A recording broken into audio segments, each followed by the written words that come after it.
Hi, Avery. We're going to be working on one of my Templar today. This is where I've left off on them so far, so I'm trying to figure out where exactly I want to begin. I think I'm going to start back off with finishing off some of the red. Yeah, let's do that.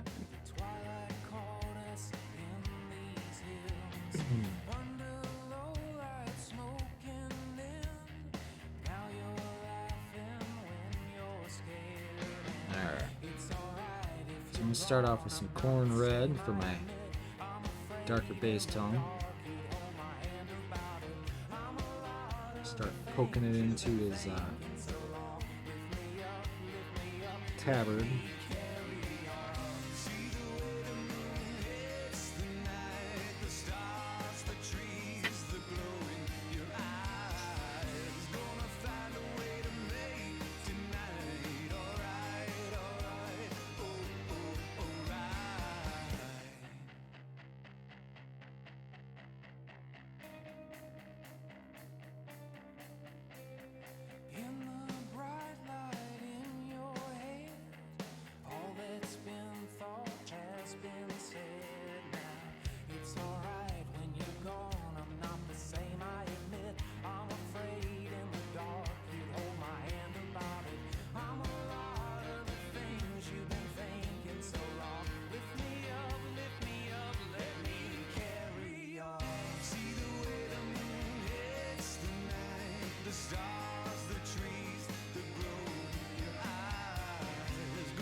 Let's see a little bit in the back there.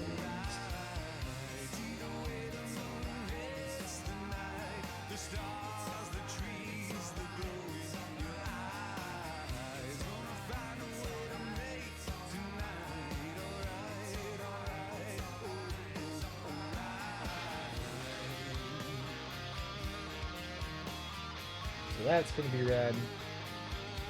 These would be red face mask.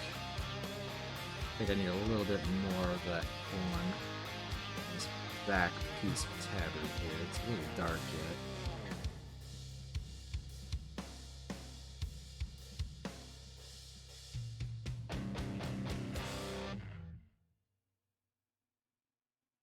You're a tad loud.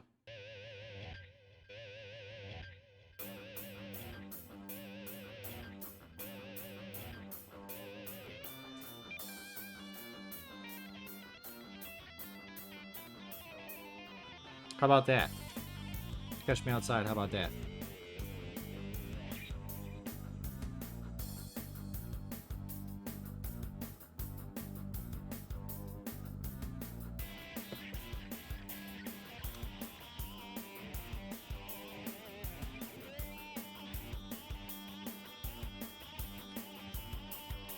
Now we're going to move up to some Mephiston red.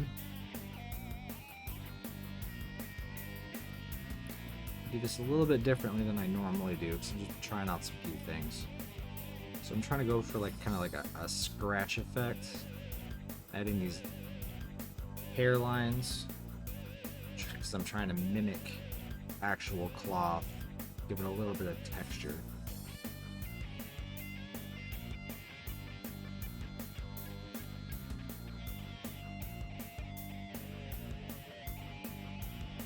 Kind of hard to do in this spot though because the shield's in the way. Probably been easier in sub-assembly. Oops.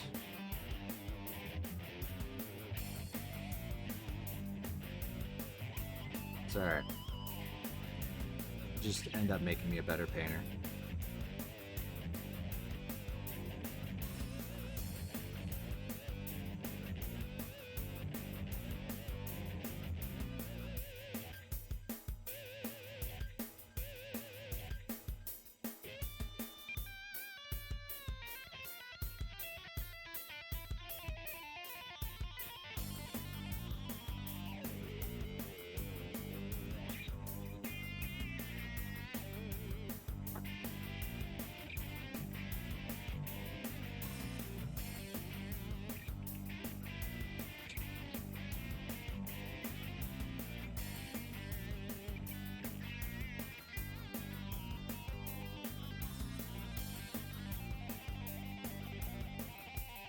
I'm doing it. Should probably finish off the big piece down here.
That didn't really pop out too much.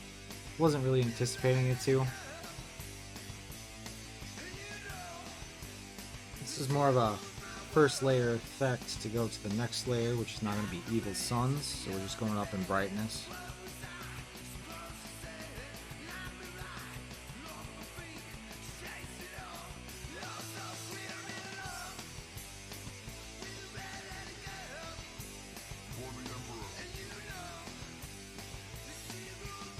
Hey, thanks, Shadow. Appreciate it, buddy.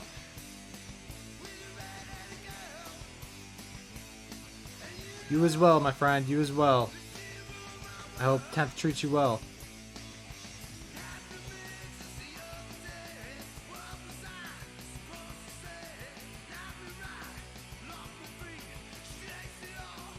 Hey, if I could pass on a few tips and tricks, I've done my job.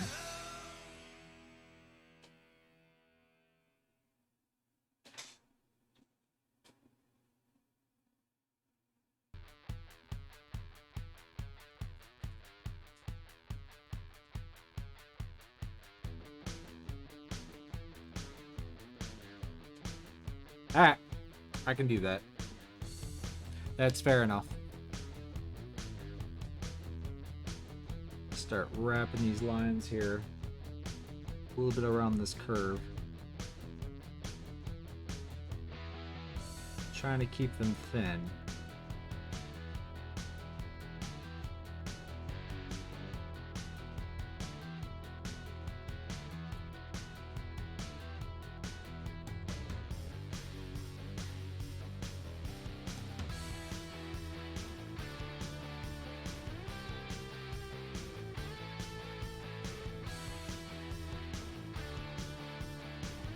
Now I'm gonna do some straight up and down lines.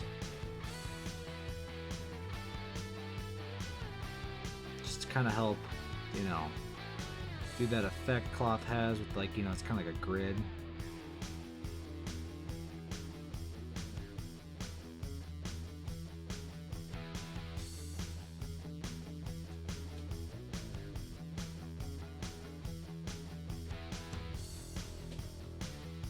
Get too crazy with it.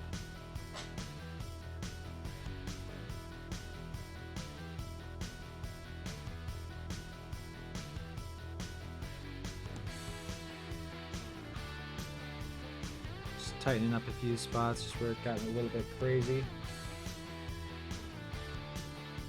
Just bring it up a little bit closer. So you can see it's starting to give that a little bit more of a textured feel, like there's actually, it's not smooth because your cloth's not smooth unless you're talking like silk.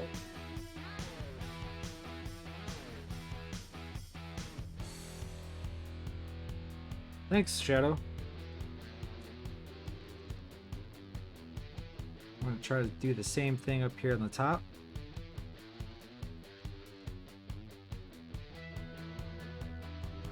Fighting this shield the whole time.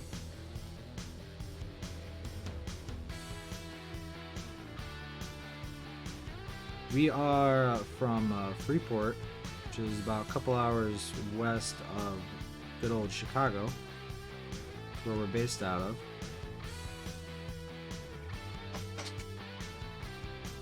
Myself, I've been painting for a few years now. What'd you say there, Devin? Probably.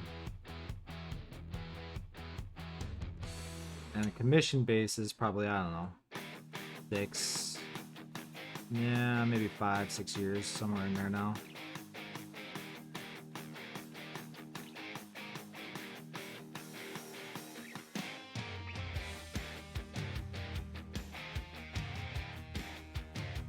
Oh, really? Actually got a buddy who's on vacation that should be on his way to Amsterdam at the moment, if I remember right.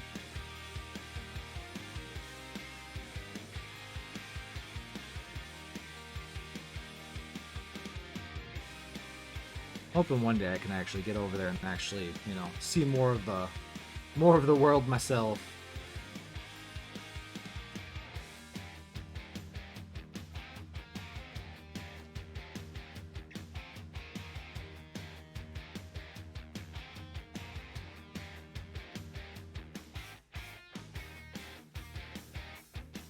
So we want to leave a little bit of that darkness behind.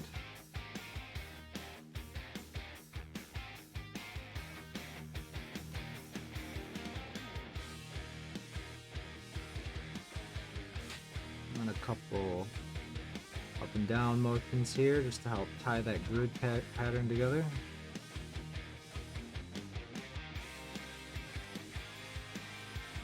Just kind of helps solidify what your eye is seeing.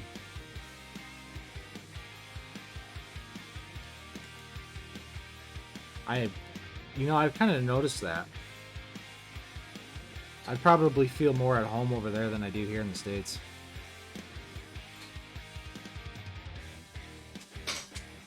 It's like I started getting into like 40K miniatures back when I was like 13, 14, so I don't know, like was that 21, 22 years ago, something like that. But no, I was like barely heard of around here.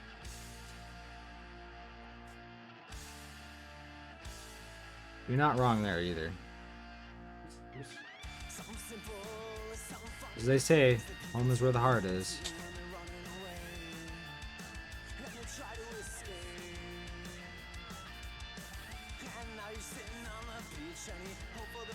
I feel like I need to go just a hair bit more up. So let's get this wild brighter red in there a bit. That's right.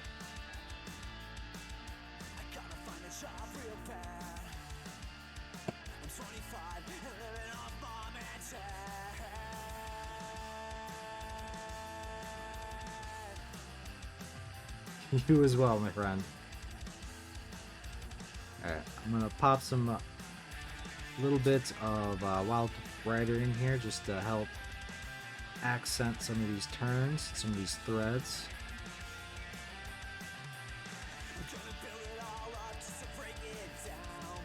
I don't want to go too crazy with this. This is more just for helping catch light.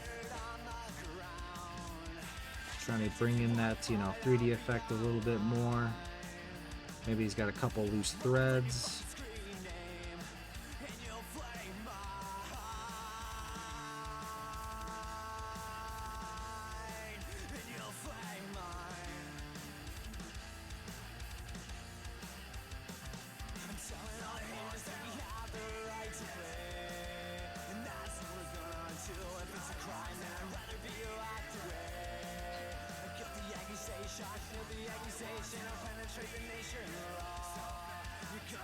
Always focus us more towards the brightest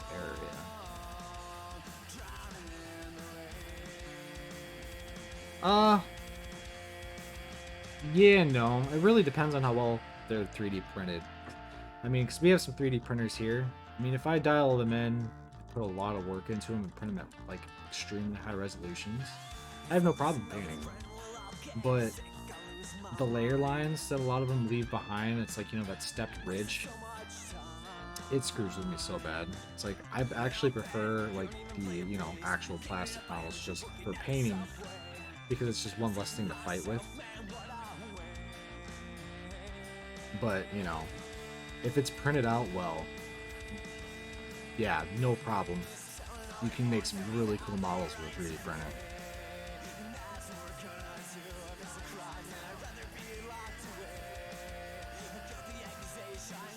Alright, so you start seeing some of that thread pattern starting to show up finally.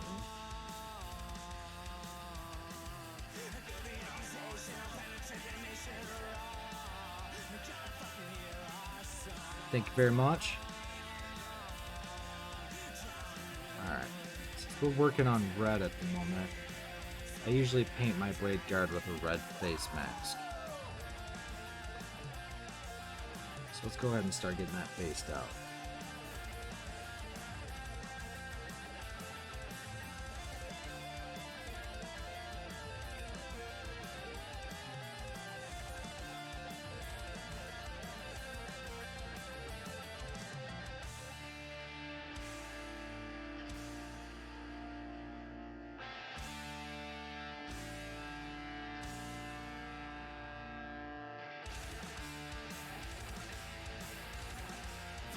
Usually butts right up.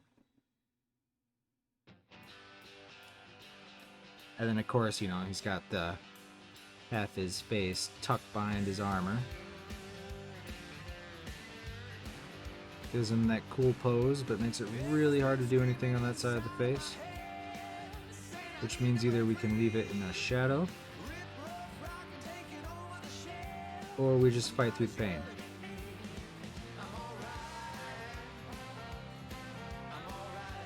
And I am a glutton for punishment when it comes for pain, so I'm probably going to paint it anyways.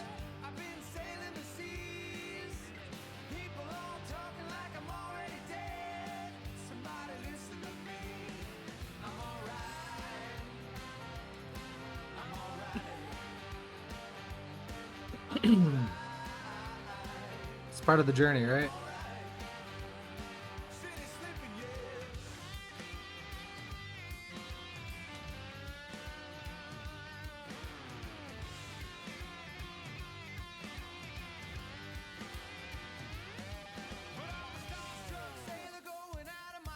There's the big question is, do we want to do the light reflecting off of his face guard coming from the top or to the bottom?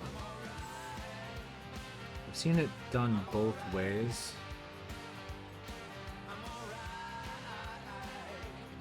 That's right. Struggle is what makes you better. Thinking I'm gonna go probably down to up.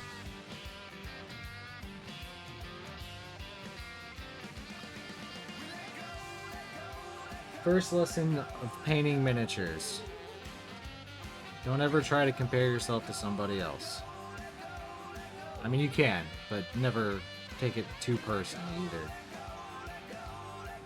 And that kind of goes with anything in life. If you sit there and always compare yourself to other people, you kind of end up making yourself a mental roadblock.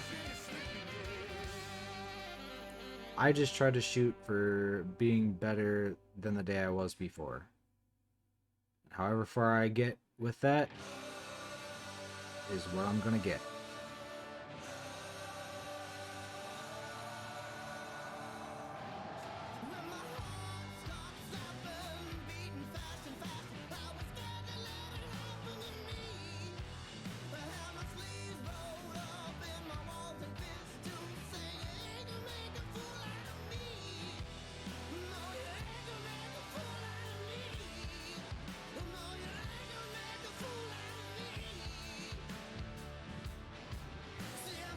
Well, if you have any questions, man, feel free to ask away.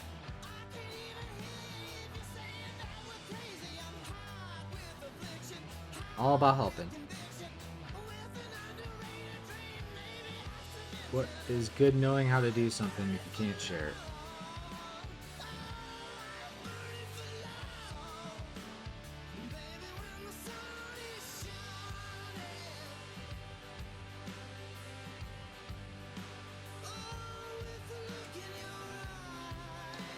Yeah, some people like to paint light to dark.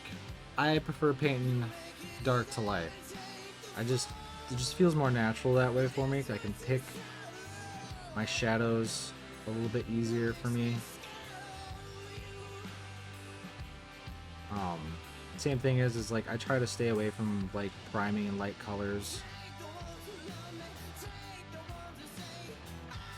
because it's so hard to hide light colors. Like in recesses, you know, you can miss a lot of spots. At least with black, you know, it fades into a shadow, so you know it's supposed to be dark. I don't have to try and go painting in a shadow because it's already there.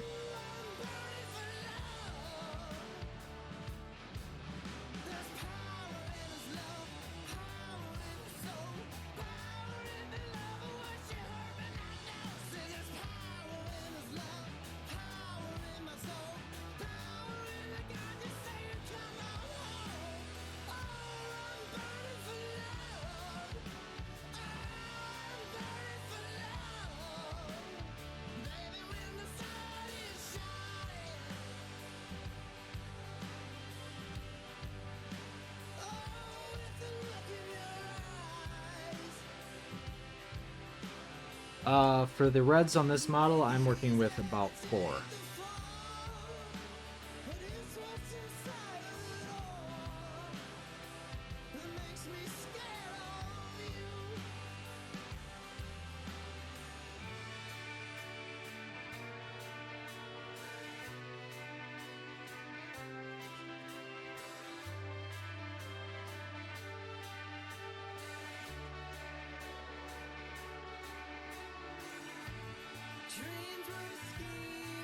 So like right now, technically what I'm doing is like sketching.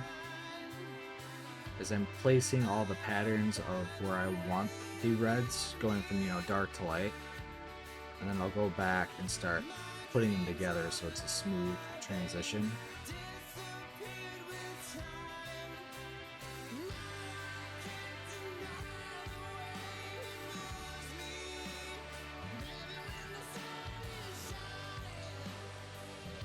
So currently the only, because unfortunately I don't get a lot of time, I spend more time painting than playing. Just because, you know, between paint commissions and working a full-time job, it doesn't unfortunately leave a lot of time to do other activities. Which I get yelled at by my other gaming buddies. But I play 40k, you know. That's about the, in D&D. You know, there's a few other ones that I'm interested in, but I haven't got to dive too deep into them because I'm under a wave of plastic constantly.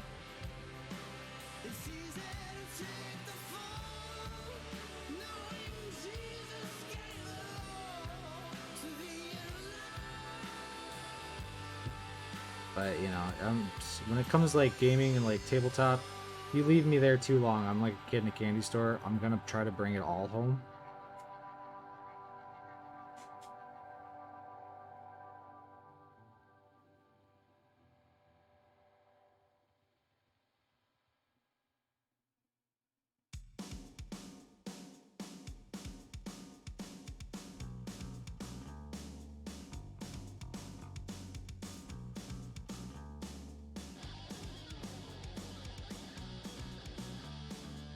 I mean, there's a reason they call it plastic crack, right? It's like every time I turn around, somebody's releasing a new cool-ass looking model, and it's like, I want it. How much is it? I don't care. I want it.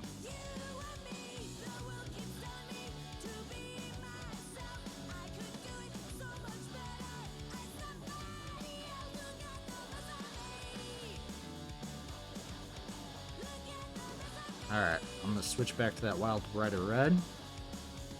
I'm going to get really... This is more of... It's not exactly an edge highlight, but it kind of is at the same time.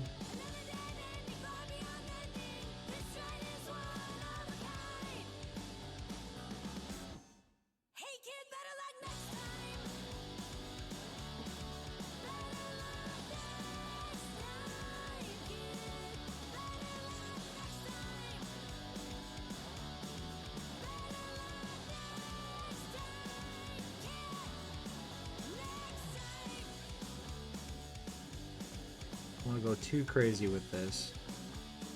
He's gonna have green eyes right next to this.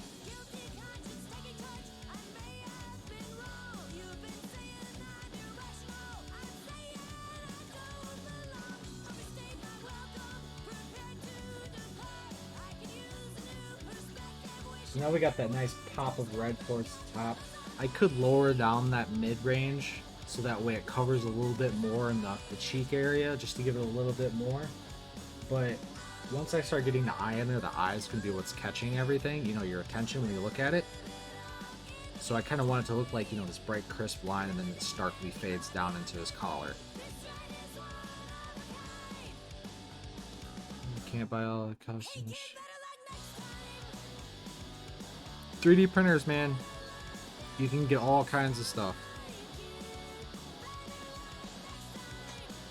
That's right. You know, that's where I'm at with it too. Is like I said, I don't get to play games too much, but you know, I get to sit up here and play with cool models all day, and you know, paint them and have people enjoy them. You know, I'm grateful for that.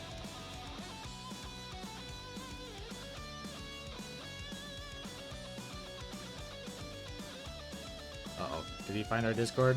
We have a Discord. You're welcome to join it.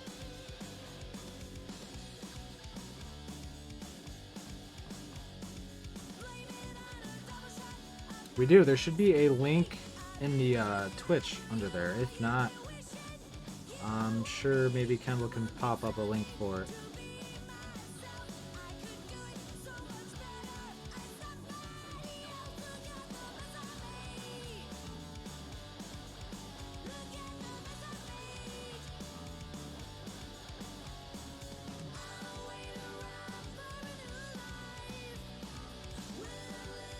Now it's going to be hard getting to this other side of the face.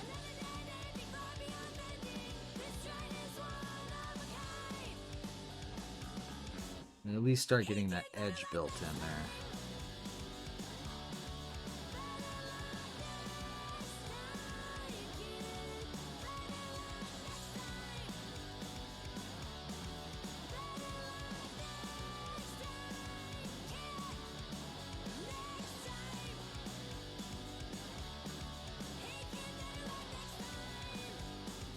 Jump back up to our evil sons.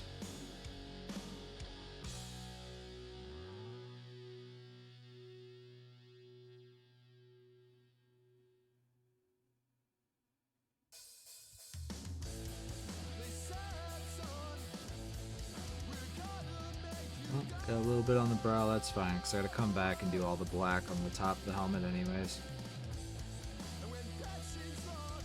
Now I just kind of want to feather in some of that red. A bit of a brighter red right there on the front muzzle.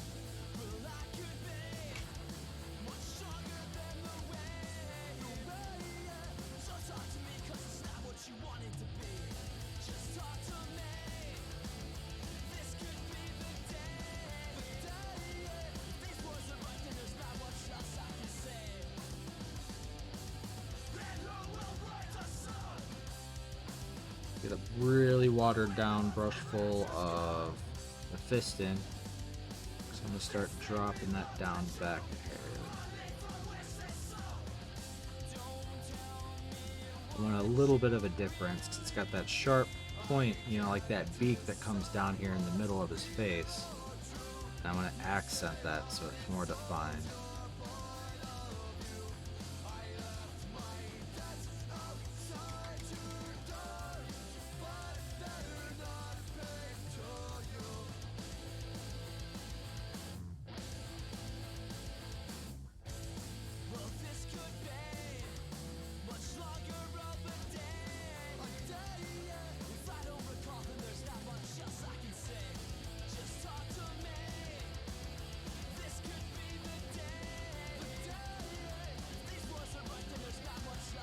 See if I can come in here and grab the edge.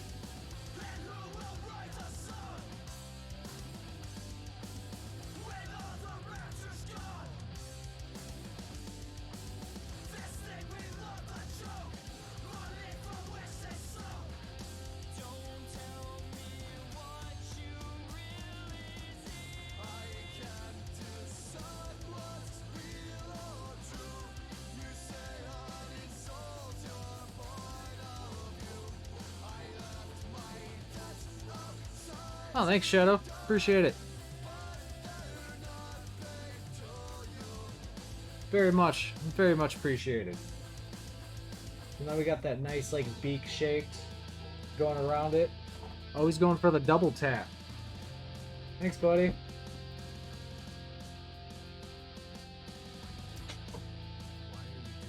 So that gives it, like, that nice break right in the middle of the face with that bright color. Which will be real nice. So we're going to go from, like, right at the beak line here, it's going to be, like, orange. And then it's going to go up into, like, a vibrant greens for the eyes. And then we're going to switch back over to the black. Okay, that's a lot of double tap in action. Let's see, that's... You're going to make me count them, aren't you? 8. I'm almost determined to count all of them now. 16, 32, I'm gonna say around maybe the 50-ish range. I appreciate it, thank you very much.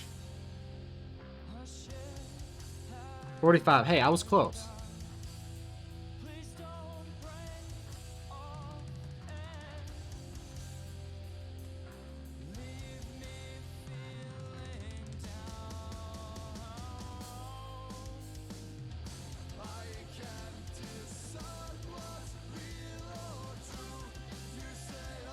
A little bit more color in this vent here. Okay. Do you need Devin to come help you? Oh, there goes the army of dogs behind me. Beware of the trampling huskies throughout the house.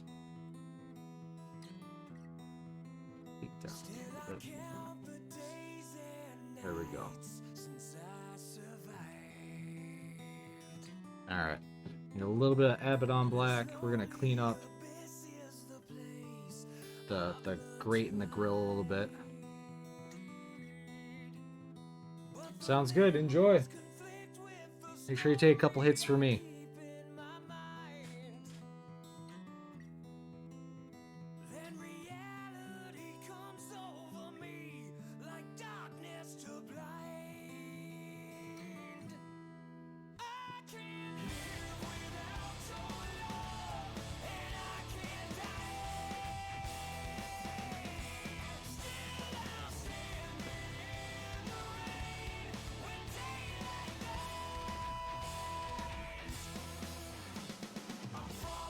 A little bit of cleanup after that. Yeah, I can't anymore. It doesn't agree with my body, unfortunately.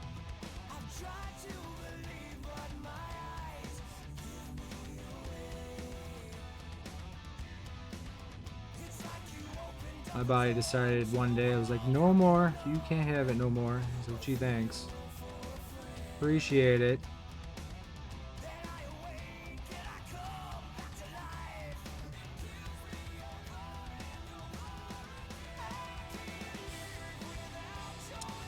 It's like, it's weird. It's like an anxiety thing. It's like, it does the opposite of what it's supposed to.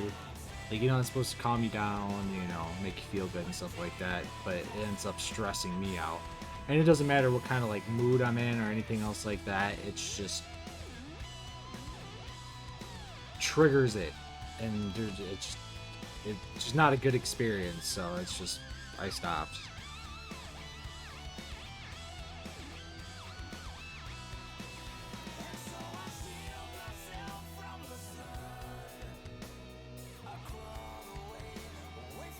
Exactly.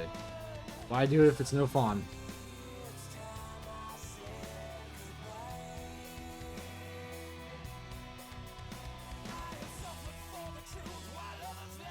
Alright.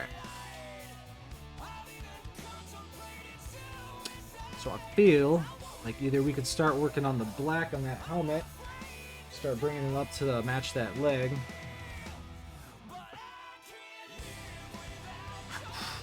Can you imagine me sitting here streaming just straight, like, you know, glazed over, like, huh? Yeah, man. Be a lot of fun.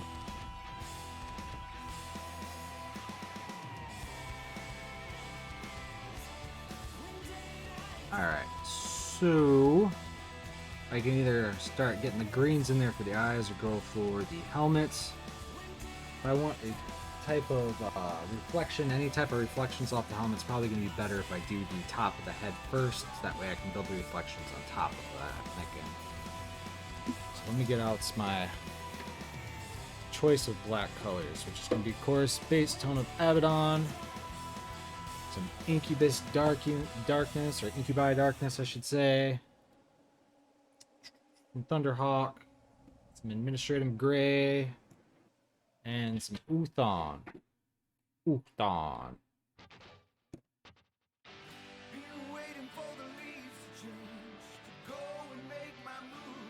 Yeah, I would be sitting there just talking to it's like, now we're gonna do this.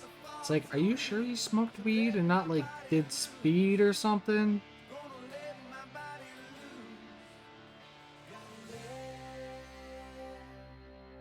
Alright. So we're gonna start with some Thunderhawk. I'm gonna use this to start sketching out where I want my highlights. You know, where the light is reflecting the most.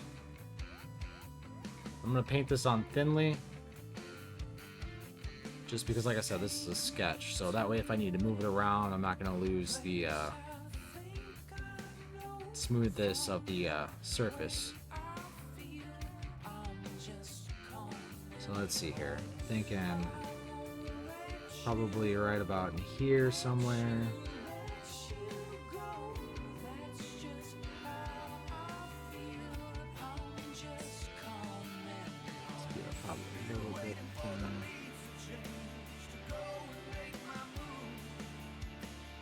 It's gonna look funny for a minute while I do this.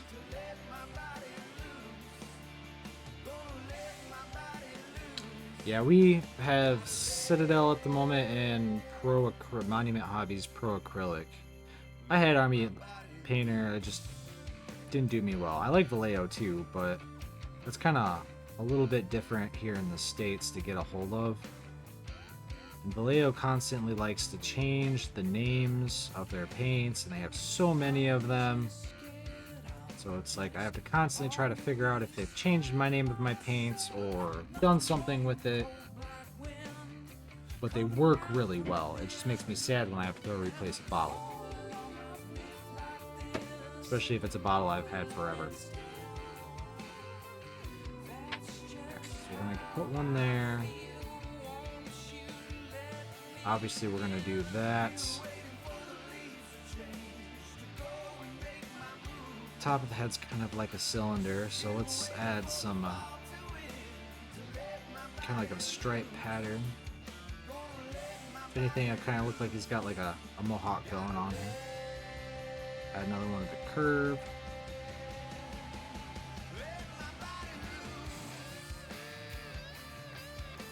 Like needs another one here in the back of the dome.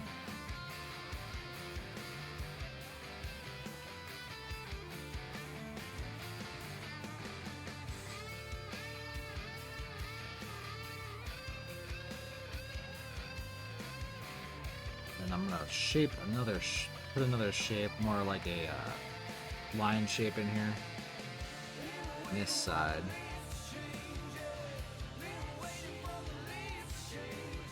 I'm gonna do that just because it's like if the light was coming off the side at his head. Brown this side out a little bit here. You know, it's gonna, some of it's gonna catch off that pauldron. Throw another one here in the back.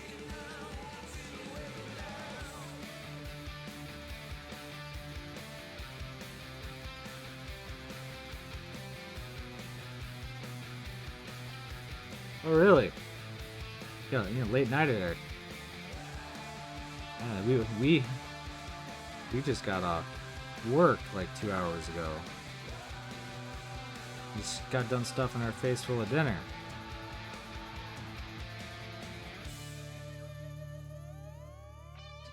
Color there.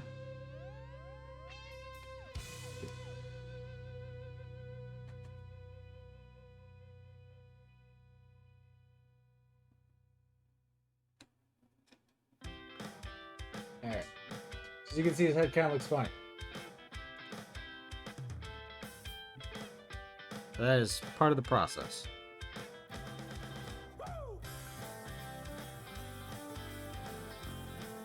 Yeah, you gonna play, was it Shatterpoint when it comes out?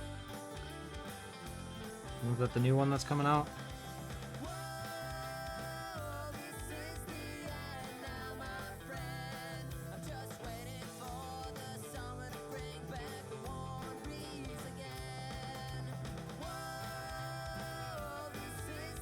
I still end up running it off. Haha. Habits are hard to break.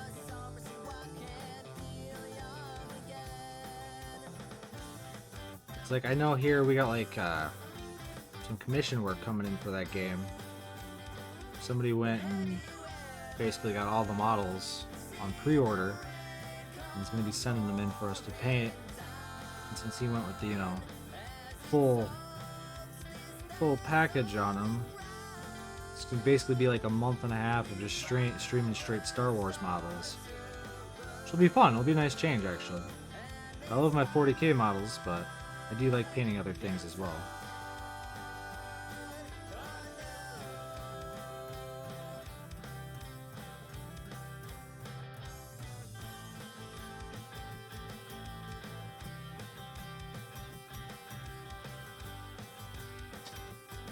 Oh, you'll play level 6 and 7? I wasn't a big fan of 9. I don't know if you played it. I'm sure you have if you... But...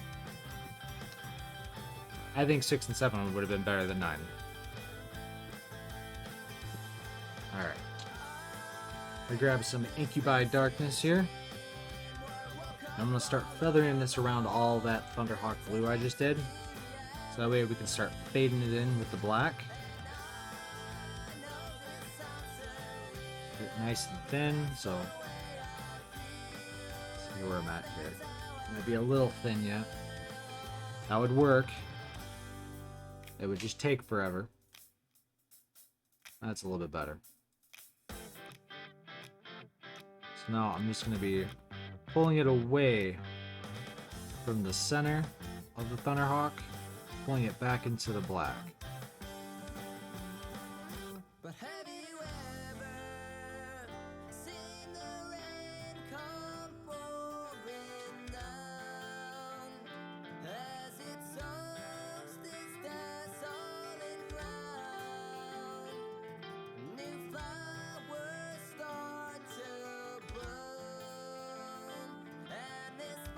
Did you? Well, that's what kind of got me. It was like 5-6 years ago. It's like I started painting like and was really interested in 40k when I was younger, but there was no one around to play, unfortunately.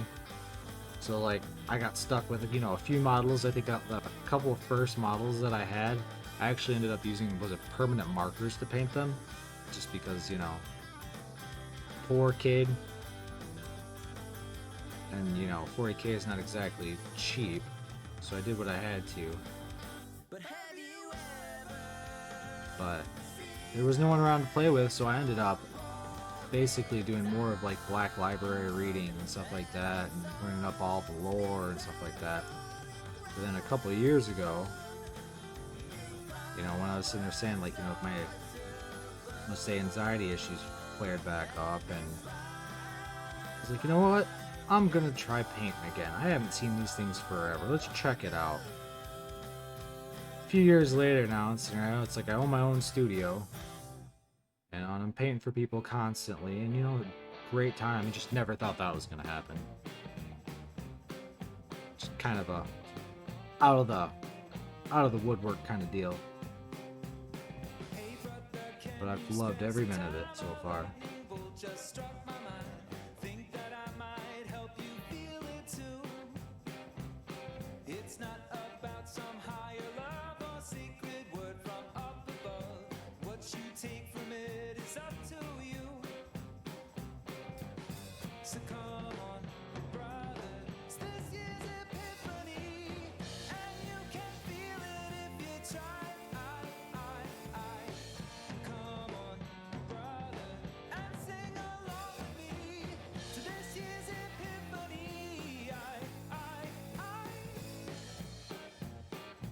That's right.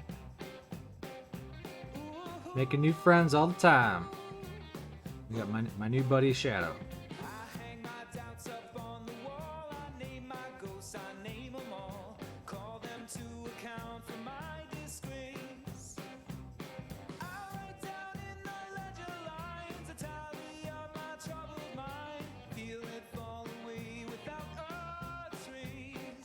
So I'm just working my way back through here, kind of glazing in that Incubi darkness, pulling it away from the Thunderhawk blue, back into the black. What this ends up doing, since I got such a thin texture, or sorry, thin consistency, is it's darkening the edges of the Thunderhawk, but then also tinting the black as well, and kind of giving it that middle ground between the colors. And this ends up helping blend them together.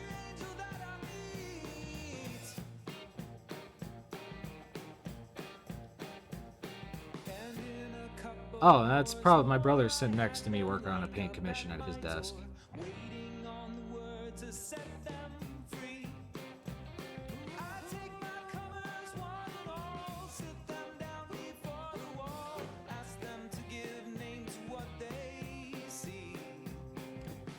So come on, brother, this year's epiphany, and you can feel it if you try. Alright, so now we're gonna actually come back with that Thunderhawk and kind of do the same kind of process. Gonna thin it down a bunch. This is gonna help brighten the Thunderhawk back up. I'm gonna just sit there, check my consistency. I almost want it like water. And I'm going a circle here, since this is kind of a circle shape, pulling the paint back into the center of it.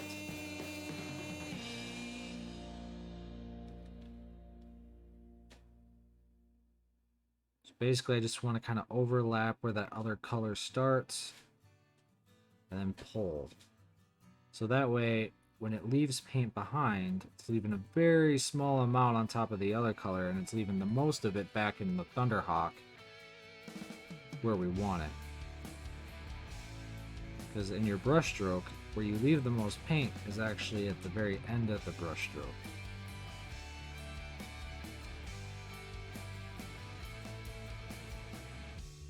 So you kind of have to be aware of that as you move paint around, where you're going to end that stroke, because that's where it's going to, you know, deposit that paint. Totally forgot, totally missed that spot. I'll come back to that one.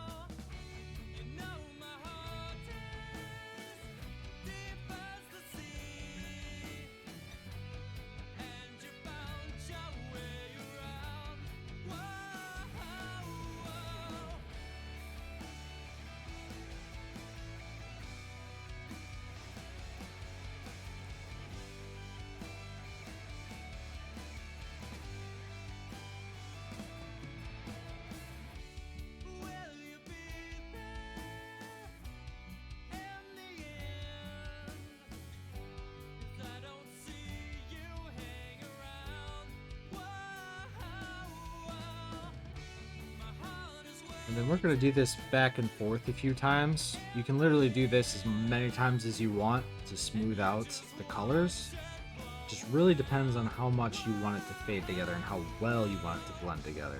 If you want it to be harsher, don't blend it as much. You want it to be nice and smooth, make multiple passes. Switch through colors, give it a minute or two to dry. And just keep going back and forth. Next thing you know, you won't be able to tell where one color starts and one color ends.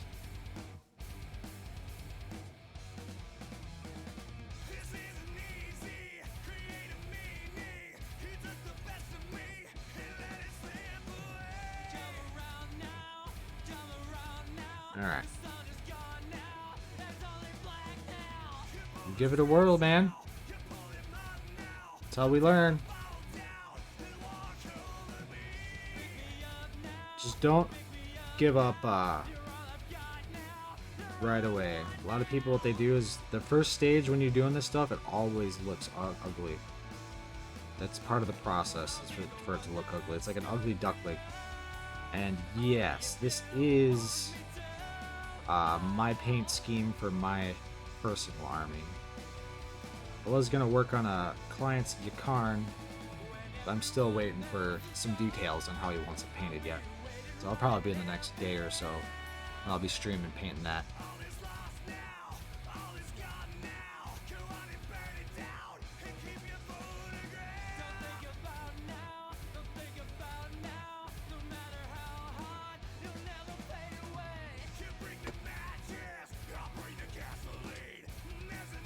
Looks like Avery is trying to get somebody else on the bandwagon to yell at me.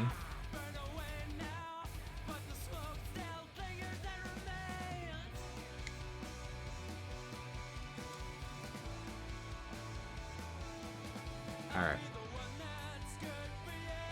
So with that, now I'm going to do a little bit of cleanup of glaze. So I'm just going to get a really watered down Abaddon Black.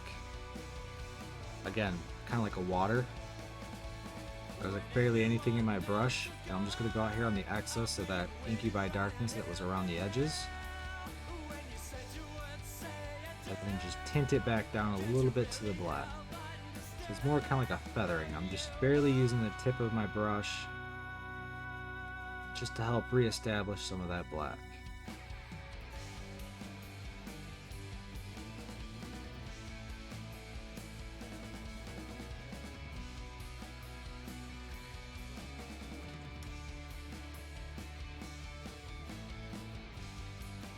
Shadow, me too.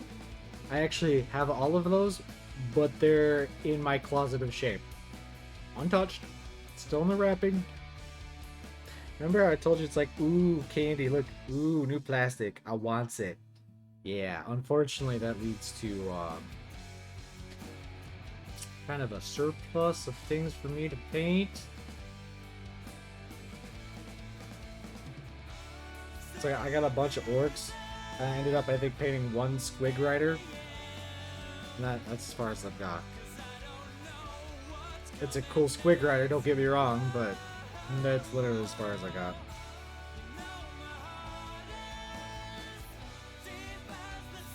Alright, to be fair, Avria, those are your sisters to paint, not mine. Just because I want to help you a little bit doesn't mean I have to paint them all. Okay, you know?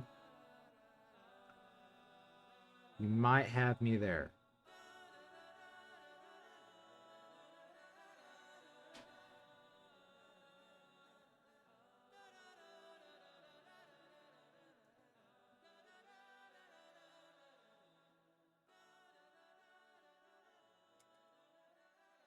I'm just going to focus on this side right here, just so you guys get a good representation of what I'm going to do with this. So I need a good color for my greens. So Devin's got the warp stone out. Well, funny enough, I think I'm going to go with Caliban. That's Lupercal. Where you be, Caliban? Where you hiding in here?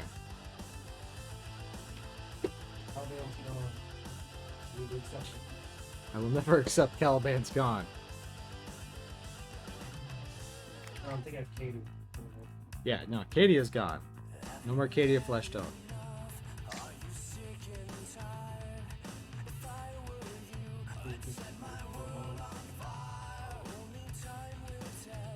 That's right. Caliban's gone. Yeah, Caliban is gone. It's just the rock now. Alright, so I'm gonna take some Caliban. I'm gonna come in here and start poking his eyeball.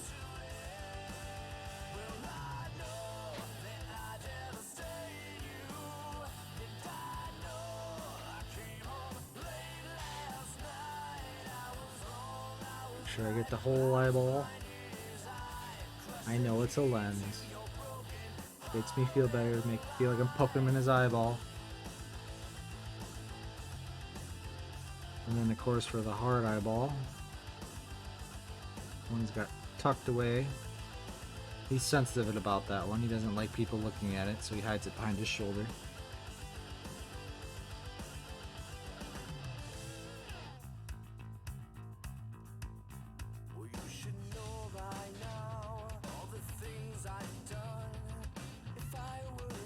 Alright. You have that. Where's the mood at? Do you have the mood? Nope. It's over there.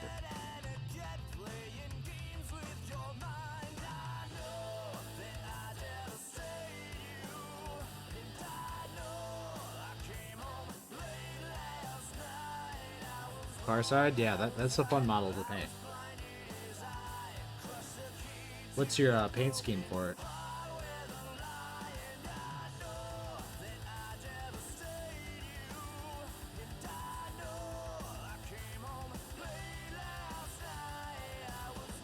Just mixing some moot with some Caliban green here.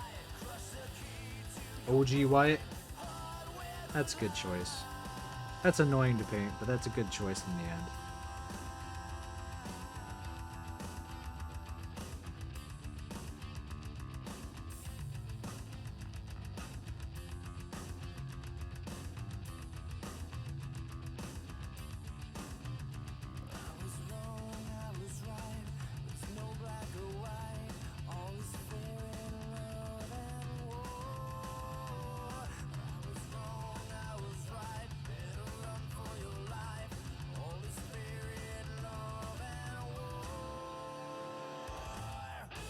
Oh, this eye's gonna give me trouble.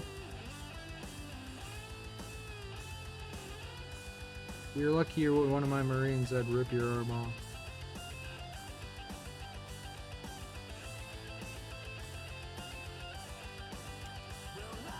That first little glint of green in there.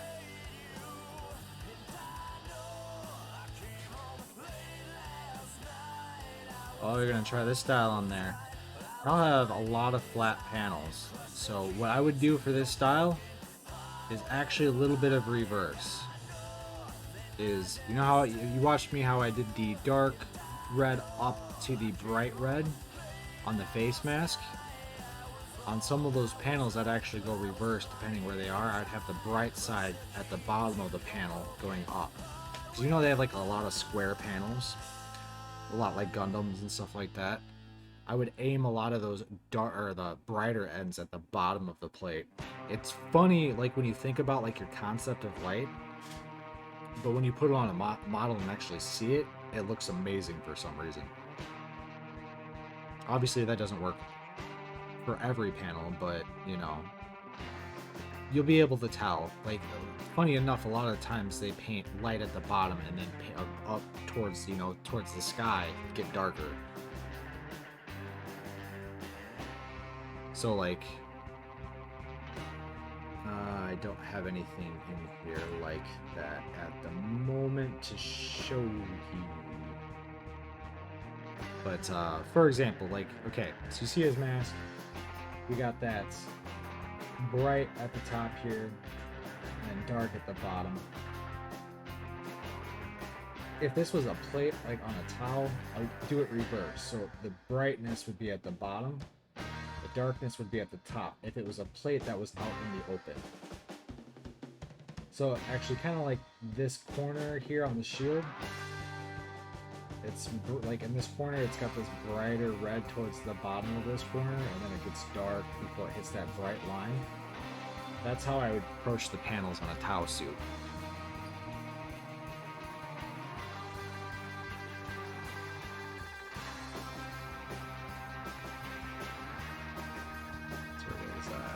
Alright. Let's get some actual moose. Let's start getting his eyes bright.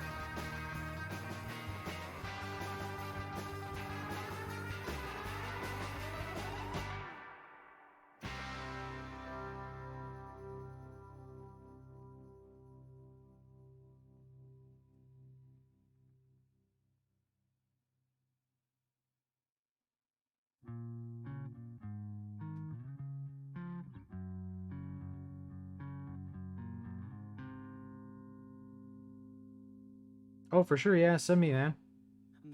Send me all the photos.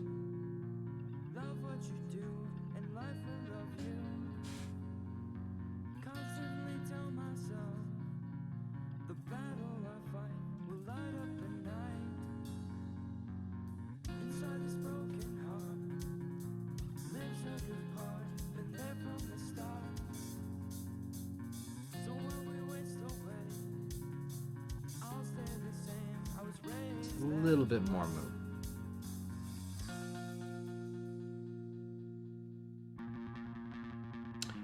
We are not at the moment. I am still... Depends on what I'm working on. If I'm like batch painting like an army, I'm usually not live just because I'm trying to get as many model out as possible. But if I'm doing like a high level model, like, you know, a really high quality paint job or trying to, I will stream that because I can just focus on that one model instead of like 20 at a time. But I should be basically live every Monday for the next couple weeks, and then it's going to start getting more like back to every other day. So I have a lot of character models coming up.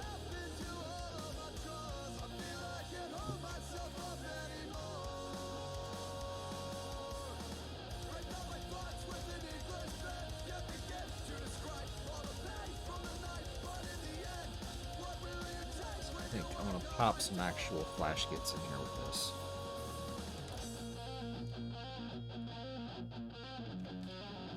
So to brighten up this, even this moot green that I have in that lens, see if I can get it up in there. Is I'm actually going to come in here with a little bit of Flash Gets yellow and mix a little bit in with my moot green. You don't want to use white for this. Yellow is a better color to mix with moot green to give you a brighter color.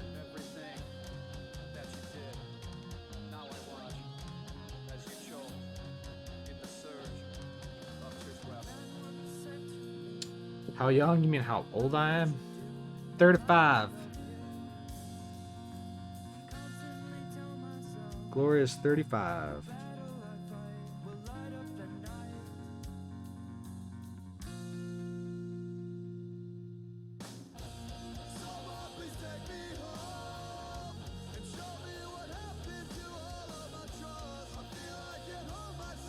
Nice.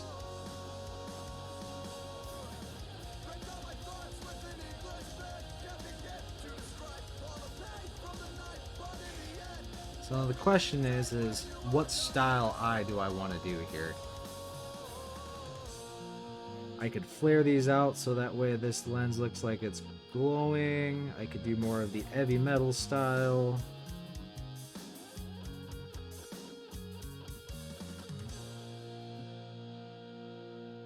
Right now I'm just trying to increase the brightness to get it more noticeable. Yeah, it's not totally catching that yellow yet.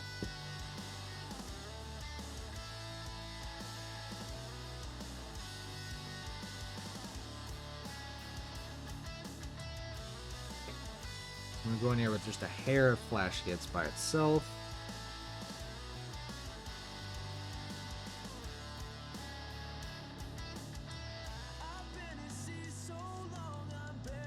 Just do what they call a dot highlight.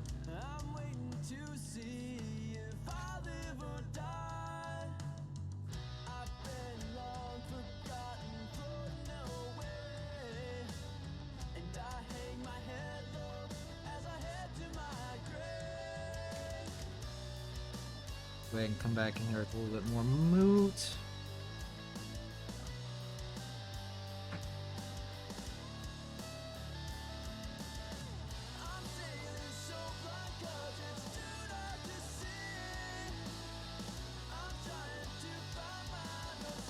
So we have that for an eye. But see, now we can go and actually, if we want to actually start adding a little bit more of a glow around it. Just trying to figure out how intense I want to make that.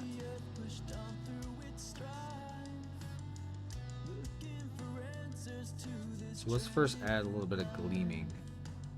Let's catch those corners around it.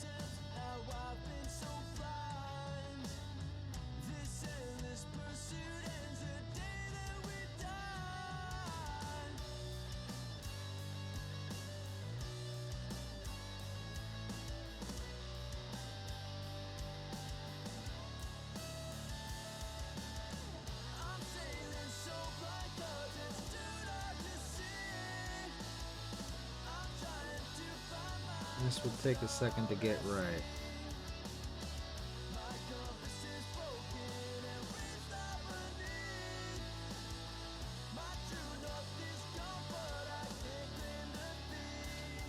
You ever want something of the Neverlands? Hook me up, sir. Like, what you talking about?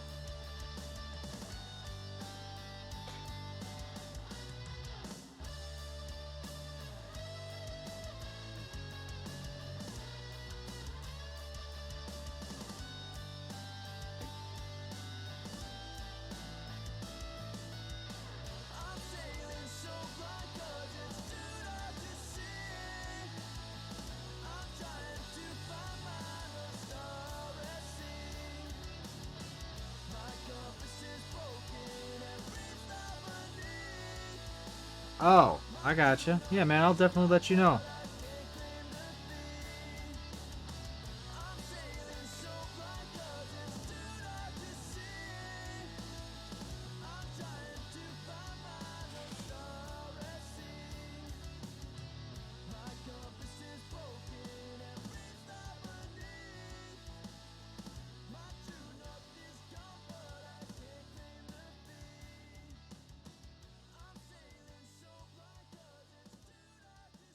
But slowly building in a little bit of it.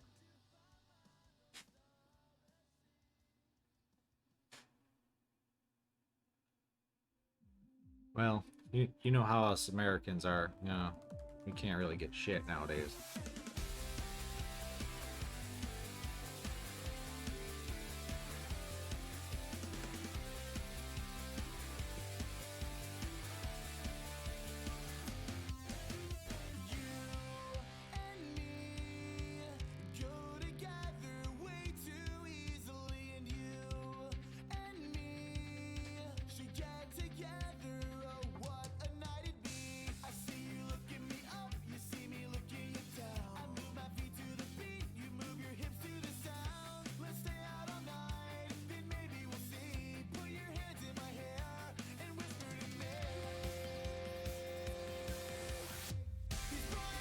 I do not. Not yet, at least.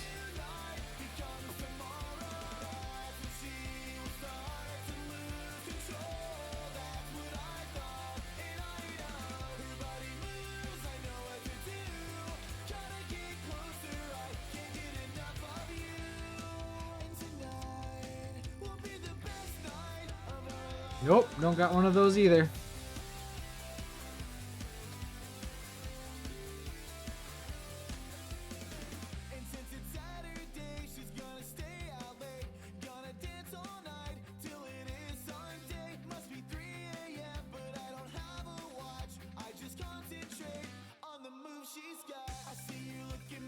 I'm just trying to be gentle now and just catching a little bit of the ray that he has coming around his eye. Just kind of feathering, if you will.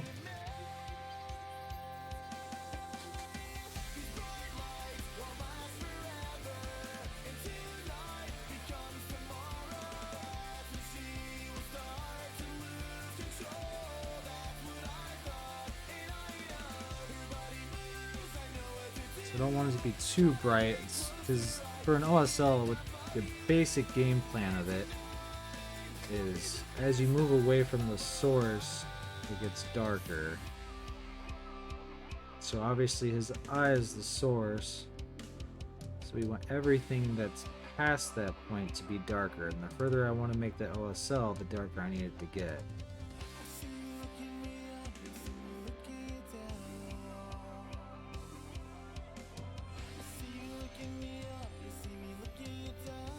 I'm doing just a very faint one. I'm not going like, you know, he's got his lens turned up to 1000.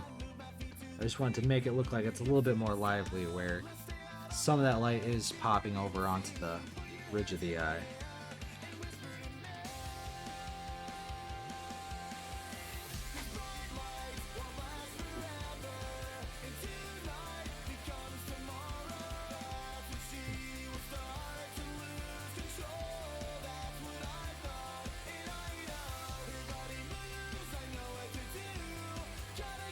Alright, so now that we got that, let's pop in some of the more of the highlights for the actual black so we can start getting that portion of the helmet done.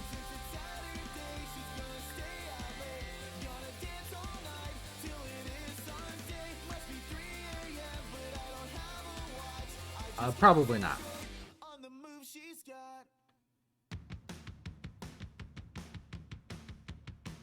With everything I'm doing to this model, like, if I was streaming like on a Saturday and I was actually streaming all night, you know, for like 8-9 hours, I probably could get really close to finishing it, if not finish it. But this is more of, you know, this is one of my models that's kind of like I pick it up and go as I can. Before, when I was streaming all the time, I would dedicate like 1 day a week to like my personal army, and then the rest of the streams would be towards my my clients' models, which is probably what will happen eventually again once I deal with the deluge of models. Get a little bit of a stratum in here. I'm gonna go too crazy with this.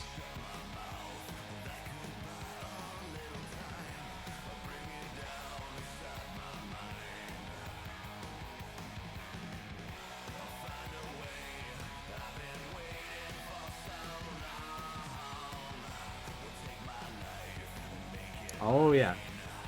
There we are, sir. We paint a lot of models.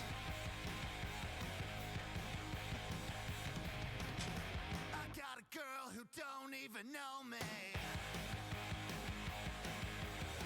I'm fucking women from 18 to 50. Ain't had a friend I trust in a decade. My mom and dad get lies when they see me. I just trim that eye. So now I can go back and put maybe a little bit of green in there as well, just to help the OSL.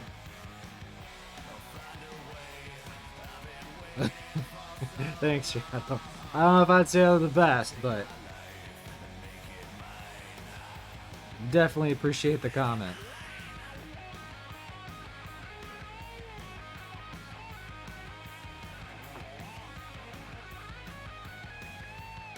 So I'm thinking that this line might be a little too harsh for what I want. You gotta be careful with that line above the Space Marine's helmet, because you can get it. Let me get them in here so we can see what I'm talking about. So you can get it in there, and it's not that the line looks bad, but it ends up making him look like he has an angry eagle eyebrow. Or some type of bird eyebrow, like he's just like, I'm super mad. So probably we're gonna have to want to feather that out a little bit.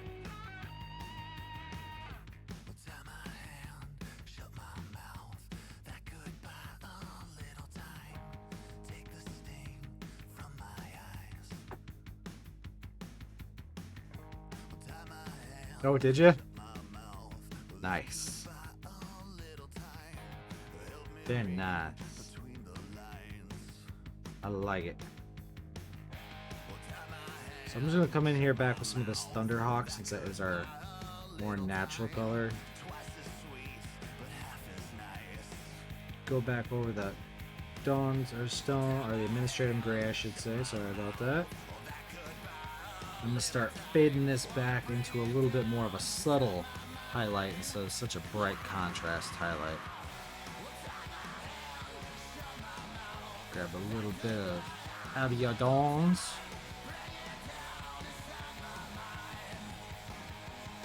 Just gonna do a little bit of trimming here and there.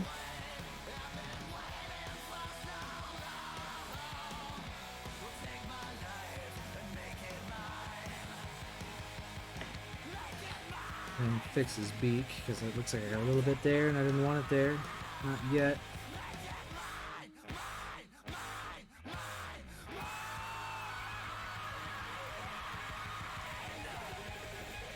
Get back on screen. There you go.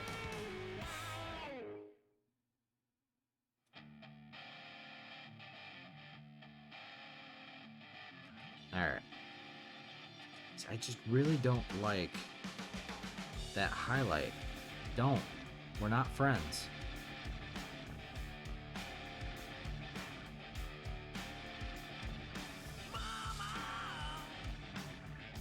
Just too much attention away from the eye.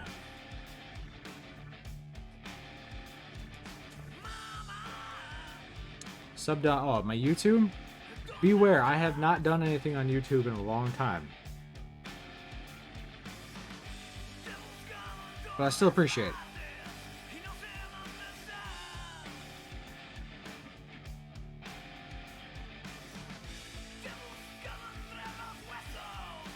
There we go. Now it's starting to look a little bit more natural.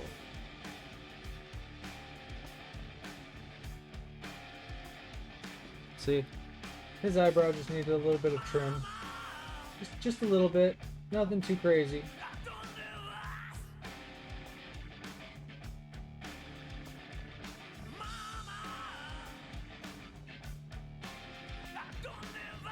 Alright, Shadow, get some sleep, man.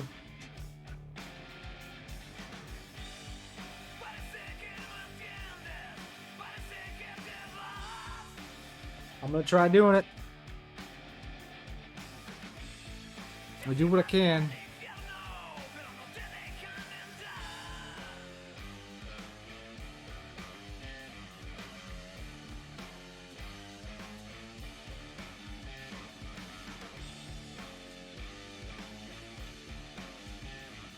Alright, let's start poking some of this Thunderhawk back into these other shadows. Or, sorry, highlights. Got shadow on the brain, I wonder why.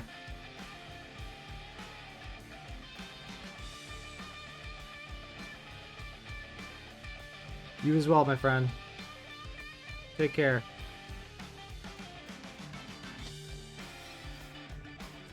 So we're gonna have to really clean up these lines here on the head. They're getting there. Not quite there yet. Need some more incubi.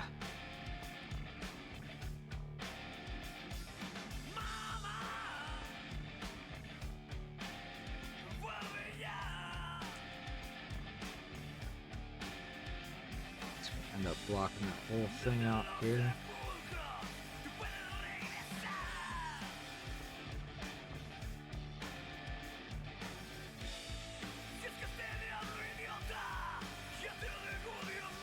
Oh yeah, for sure, dude. Let me know. Send me a message. Send me some photos.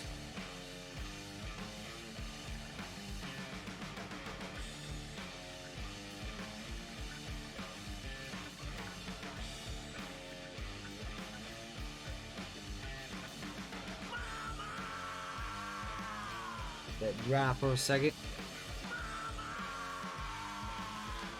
Appreciate it. Good night. Have a good one.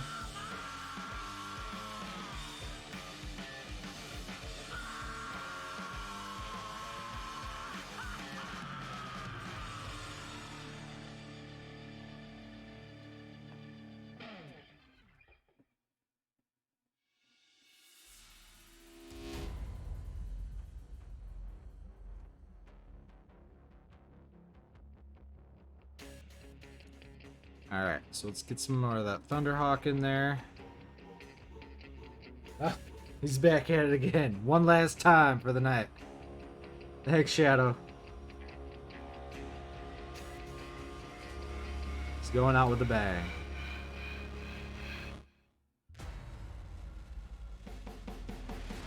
Have a good night.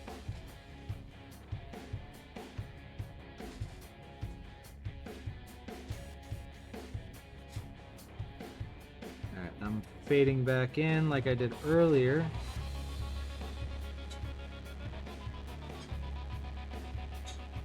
Now I have increased how much water I have in the paint. Really thinned it down because now I'm really trying to get it to be more of a natural transition between the two.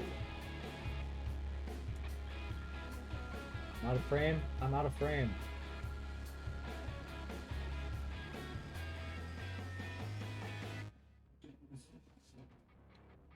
So while I'm at it, I'm going to start tracing a little bit of the top highlights in here. And the good old Space Marine mohawks that their helmets always have. Don't care what anybody says. Everybody needs a mohawk when they go into battle. You're not doing the rule of cool if you don't have a mohawk.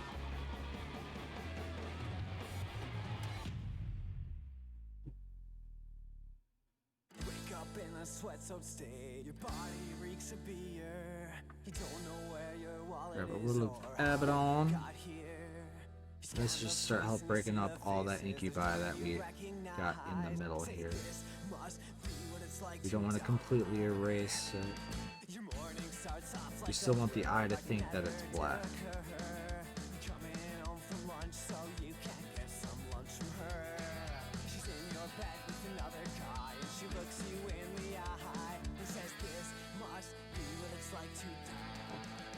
What it's like to die, it's like a television infiltrate my mind. The hole in the wall is the news on Channel 9. What it's like to die, it's like a paranoia locked inside your mind. When you're glazing like this, you can literally take hours doing this. Obviously, I'm not going to completely do that on stream because I don't know about you guys, but I would get very, very bored of that eventually. Watching the same line back and forth, back and forth.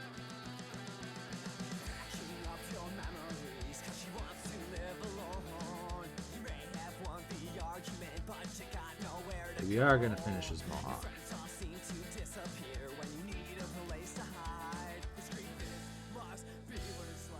Well, thank you.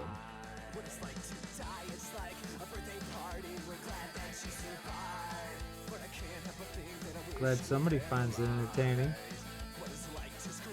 It's a little heavy on the thunder armor. That's fine.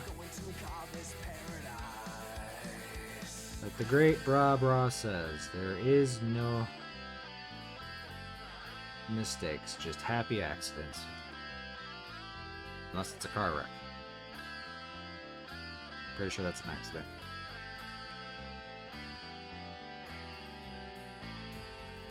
Lights out and there's comfort in the sound and the voices in your head that are calling you. You jump in a hole in the middle of your room and collapse in a natural disaster. Painted, plaster painted images are dripping from A the little more wall. incubi right This there. must be what it's like to die on pills and alcohol.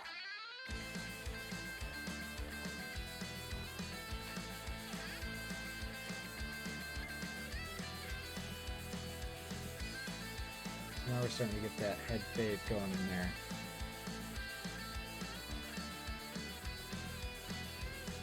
Sick of all the medicine, but the doctor says you're fine. It's only just a side effect and it happens all the time. Your body starts to decompose and you're screaming for the sky. Dang, I'm curious, did I? I wanna die. Boo. What it's like to die, it's I was hoping I hit record. I did not. That's fine, I can just pull it from Twitch later. what it's like to die. It's like a genocide of all that is alive. And everyone left is soon to pay the price. What the fuck am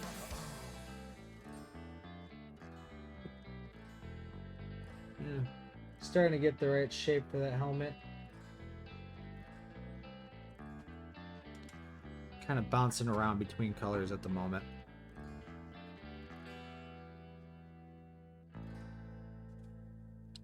It's like paint ADD every once in a while. It's just like, nope, I gotta do something else. Bad enough. Gotta do something else.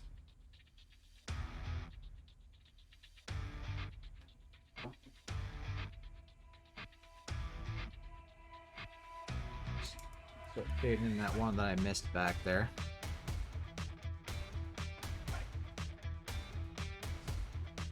Start working on the side of the head that didn't get as much love yet.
Like, how dangerous do I feel?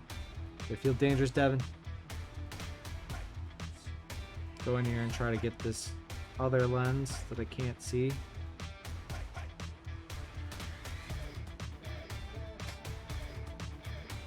That's right. Danger, danger, Will Robinson. In this case, danger. Jesse has a paintbrush. Look out! I'm gonna poke him in the eye.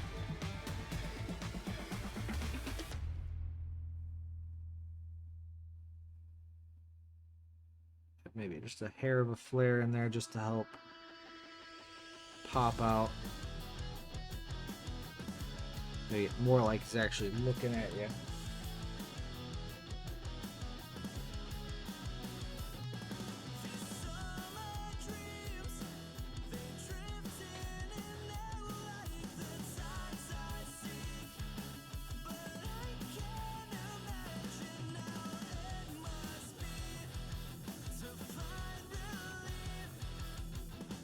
That side's good. This one needs a little bit more love.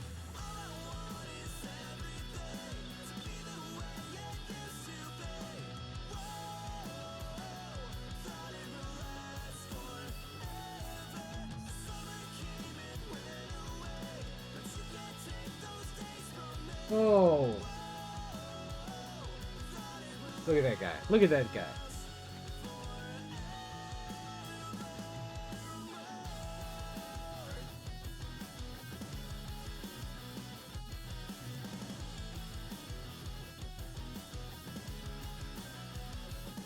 Got the purple out.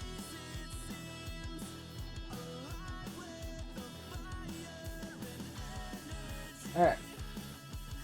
So while that glaze fully dries before I can start going in there and really blending stuff, I'll take a quick 5-minute break, come back, and then we're going to start getting the rest of this helmet knocked out. So I'll be right back.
Alright. We're back. See what we can do with some of this glazing. Start getting in our actual highlights. Now that we got our foundations down on his helmet. Poke in just a little bit more Thunderhawk in some areas, not too much.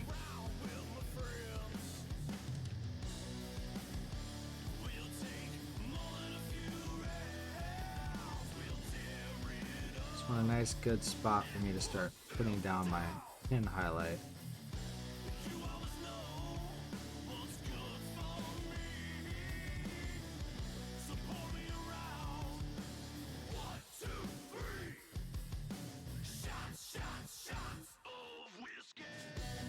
Alright, so I'm going to come in here with my administrative gray. I'm just going to find the brightest spot and put my light reflective spot.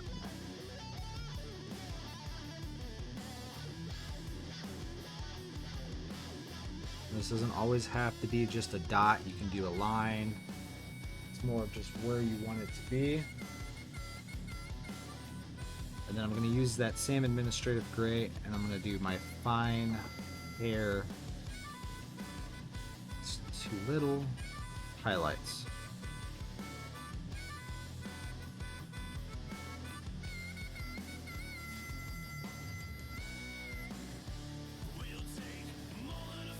Ooh, too much water in my brush at the moment.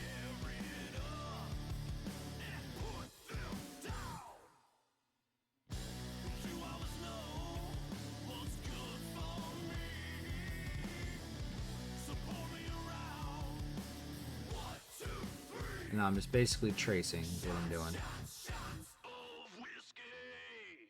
Just trying to keep it thin.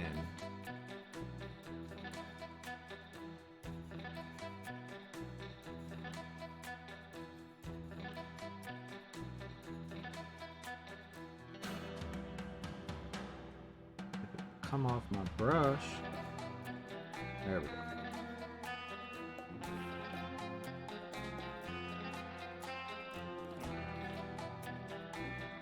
Like to round the corners just a little bit. Come down here and get this other side.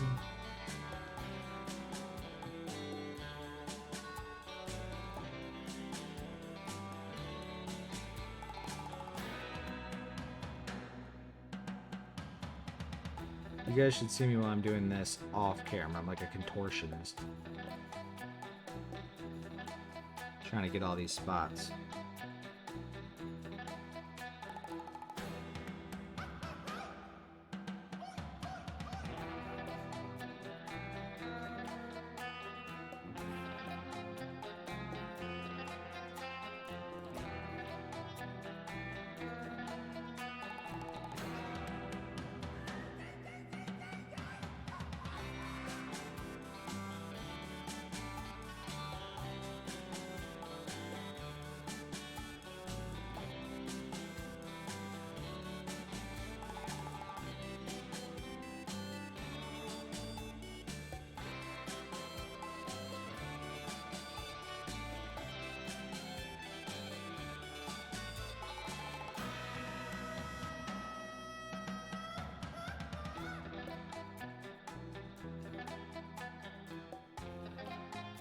It's kind of an interesting song that's on right now.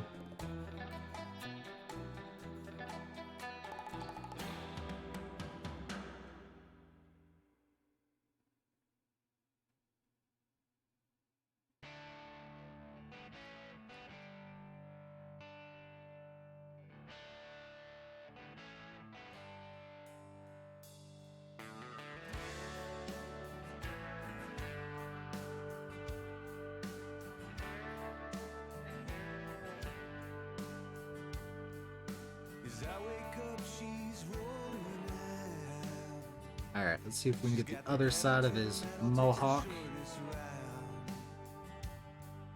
The dust moves on pictures fading thin. We're going back to the start where it only begins.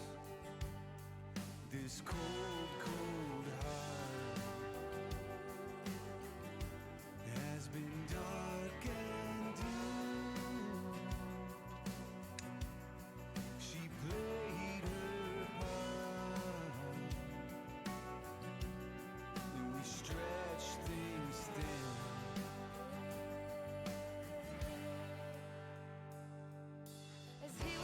I'm gonna add a little bit of that gray just coming out. I could just add a straight line if I wanted to, but I'm kind of not doing that for this model.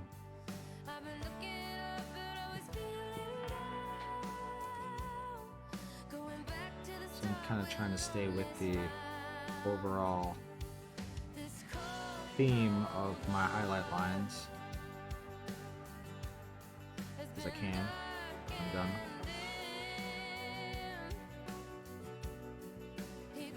It's like I'm not trying to exactly connect them. I want them to be somewhat.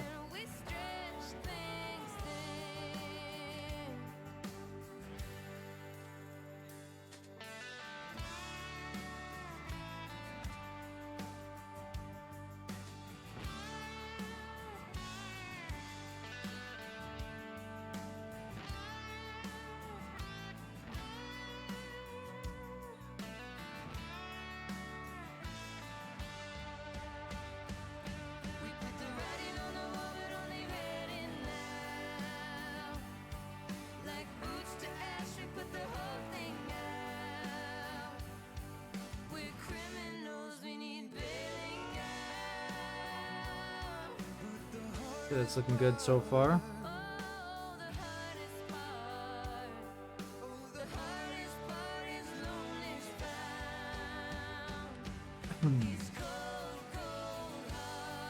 Alright, so what do we want to focus on next here? I feel like out of this front view here, maybe some leather action. So let me get out some leather colors here, thinking what? Some Rhinox. Doom Bowl. What's the Doom Bowl?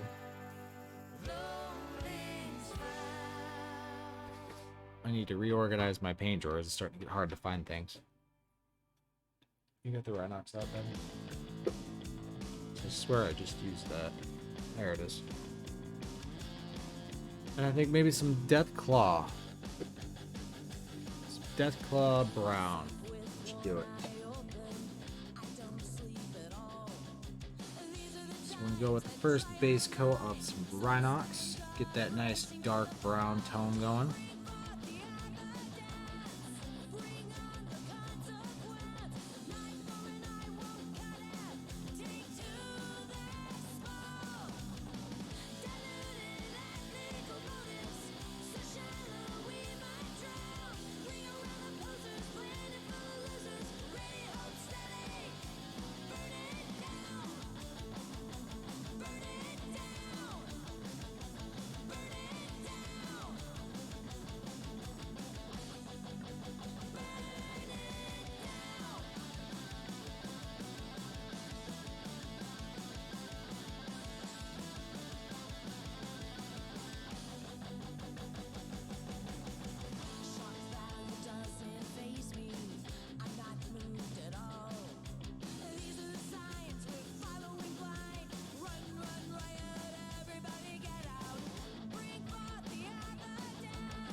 See if we can get in here behind and start getting his belt.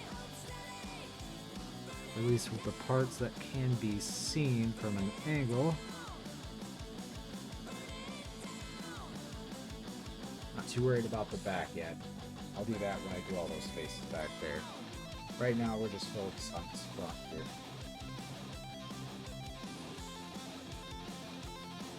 So we're gonna let that dry here for just a second, and then I'm gonna start bringing out some Doom Bowl, mixing that in there, and then start getting that flowing wave of the leather going.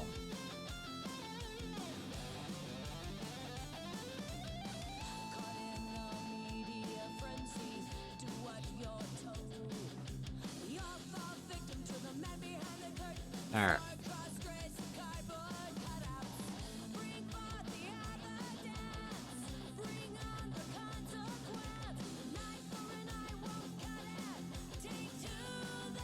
So I think I'm going to start off with taking a little bit of Rhinox, a little bit of Doom Bowl, mixing it together just to give me like that halfway point between the two colors.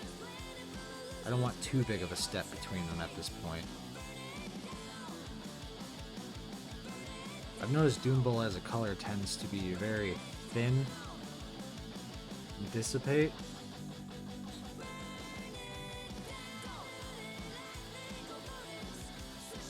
Basically, I'm going to start aiming for these higher areas.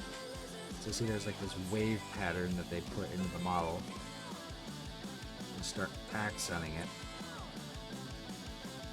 This would be the sketching portion of the shape.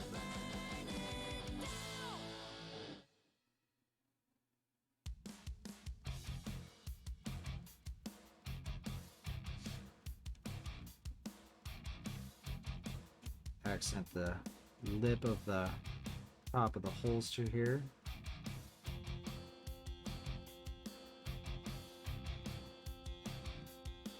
We're going to leave a little bit of the dip alone just to help give it a little bit more three-dimensional look.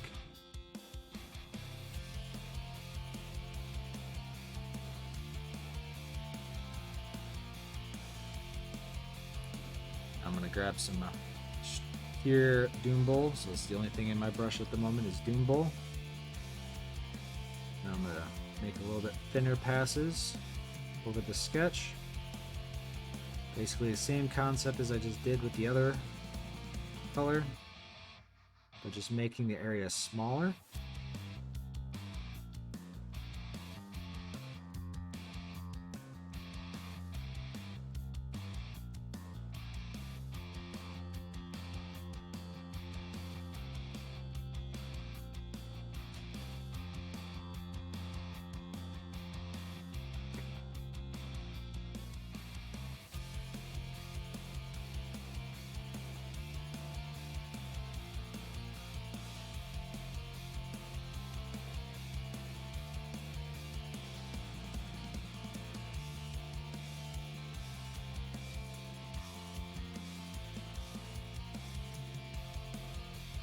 And like I said, Doom Bull is a pretty thin paint unless you put it on there heavy. It's kind of very transparent. But we can use that to our advantage. Just means we're just gonna have to go over some spots a little bit more to get them to start popping out.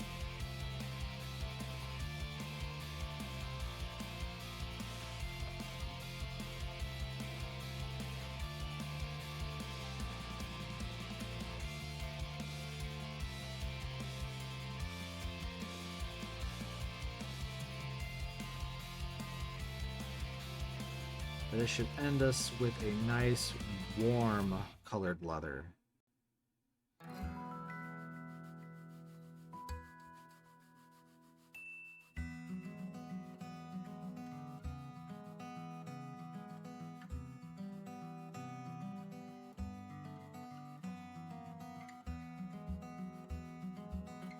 And just a hair bit more.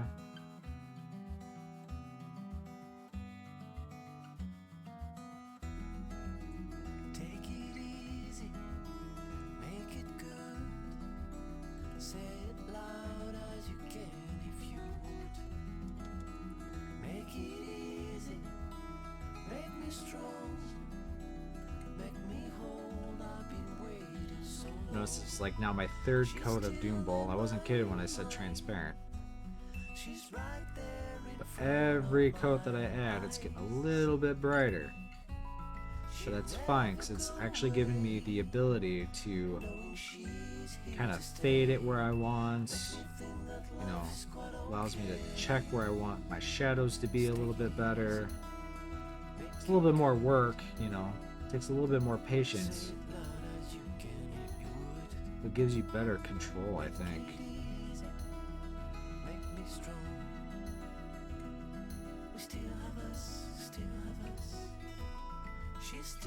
And we got that nice starting to fade come in. But now I'm going to brighten up that Doom Bull. I'm going to do that with some Deathclaw. Then I'm going to drop the paint all over myself now. So I'm going to take some Doom Bull.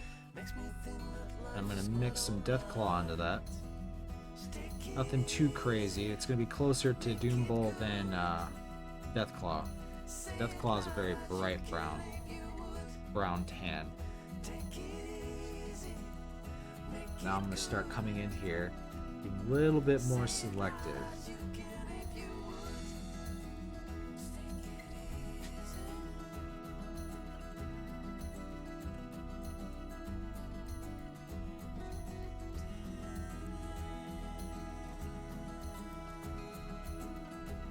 Get that top fold because we all know leather likes to kind of fade, crackle out where it's folded a lot. A little bit more water. Come down here, gently start adding it along the back corner here.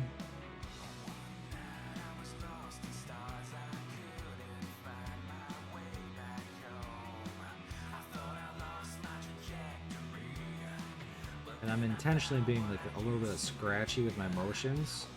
That's also because it's leather. I don't want it to be smooth. I'm not like painting metal or anything like that. So I'm trying to add a little bit more of a textured feel, just to give it a little bit more of a grainy look.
There we go, now it's starting to take the edge.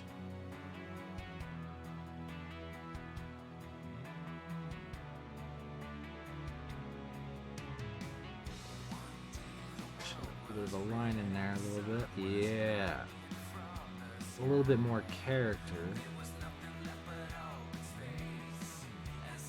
And he's probably had this bag forever, so I'm starting to add a little bit of paint, adding like these more like 3D scratches by doing this, just to give it a little bit more definition, a little bit more realism.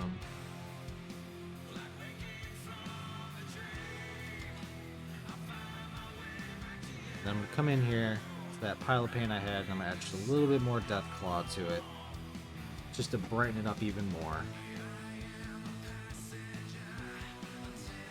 Start being a little, even be more selective than what I just was. So now I'm just kind of like looking for edges, spots that be extremely worn.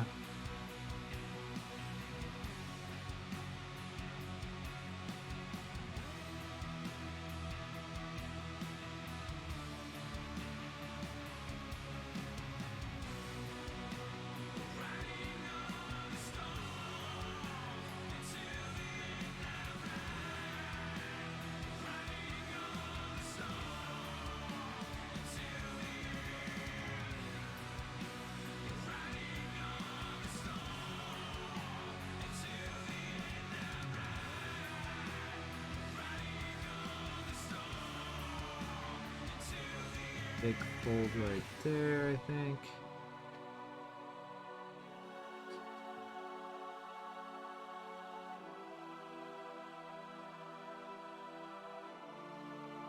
It's definitely not a new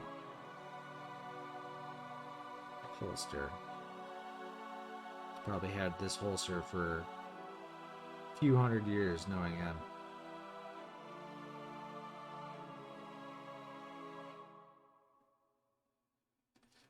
Alright. Now we're gonna really come in here. We're moving straight to pure Death Claw. And now I'm just going to pick corners out.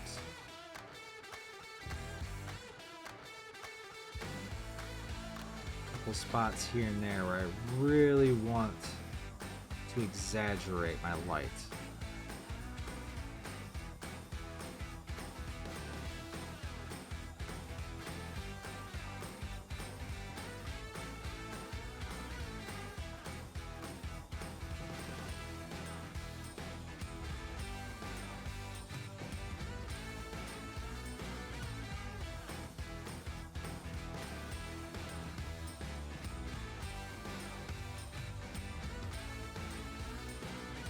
end up something like that.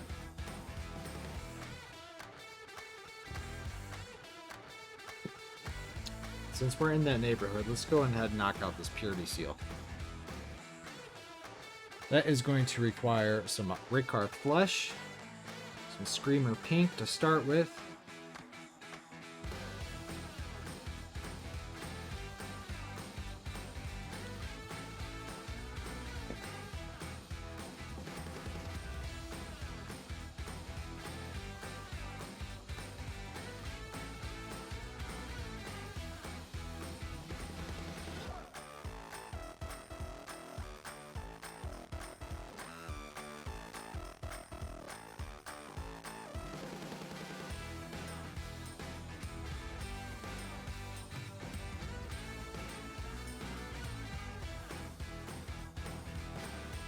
Get our first coat of Screamer pink on here.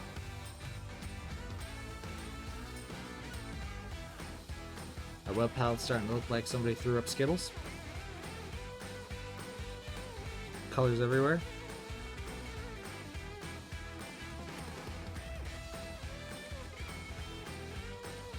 I'm gonna do the base coat of the actual seal itself in Screamer pink. I feel like it's more of a waxy color. Some people do red, which is perfectly fine, don't get me wrong. But I prefer the more reddish pink, purplish, waxy color that is more associated with like churches and imperial symbols and stuff like that.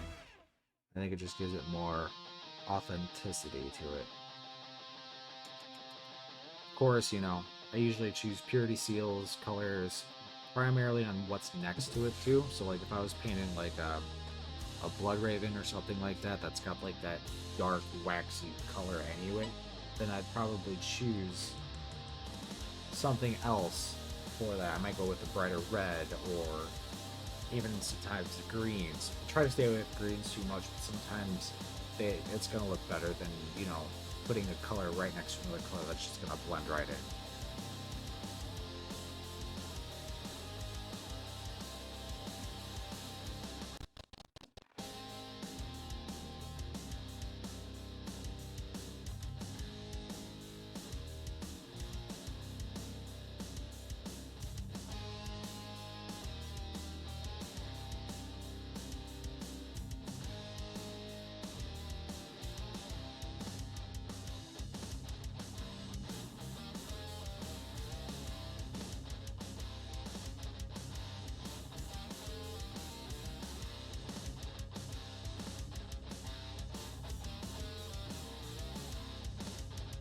Okay.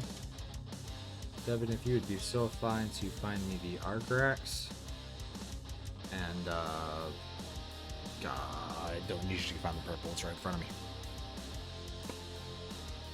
So if you hand me the Argrax, preferably non-gloss. Thank you, sir. Give that a second to dry here, and then we'll get it shaded. And then we can start picking out the highlights, start getting on the colors and everything else like that.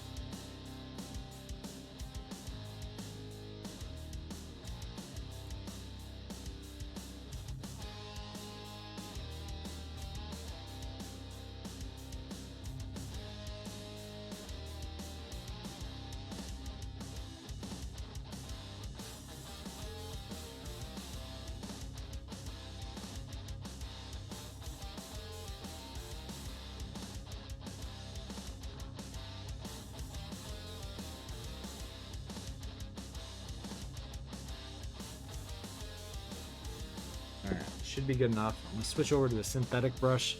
I do not put washes through my sable hair brushes. I don't like getting paint in my ferrules. It's a good way to ruin a good brush.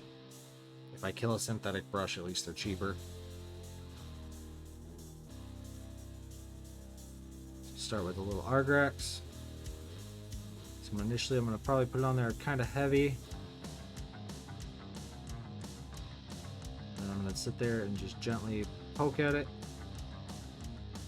So that way it's leaving it right where I want it. Nothing too much extra. I'll switch over to my Ruchi Violet, however you pronounce that. Gotta love some of these names. Get that purple in there for the deep recesses.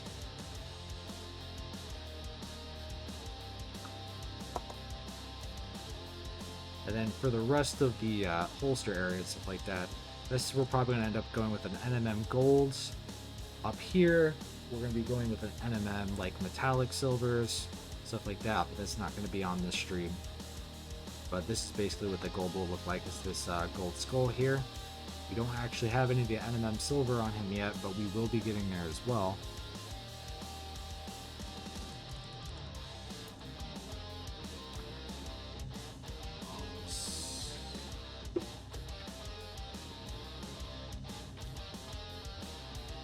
Flayed one flesh. That'd actually be better. Can you find me the pallid witch flesh? You got a second. I gotta wait for this to dry anyways.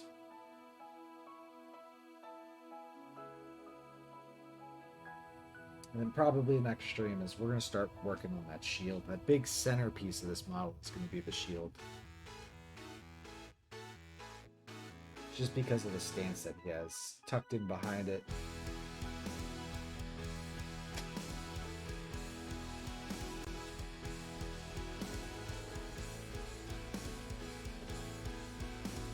To the end of here anyways. It's probably up a drawer.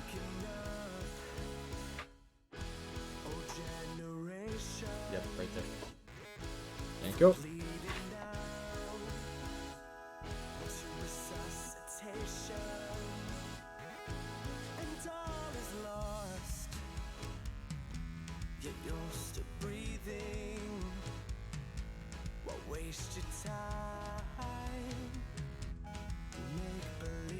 Just waiting.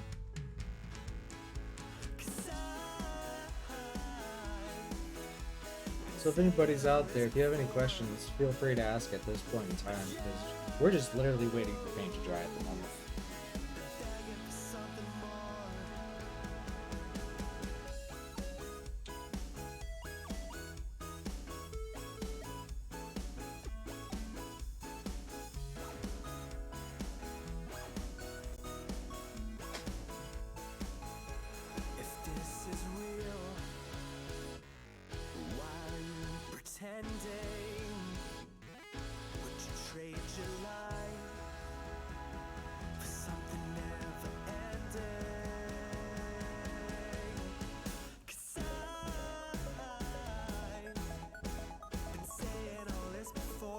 Looks like at least the scripture part is dry enough for us to start working on.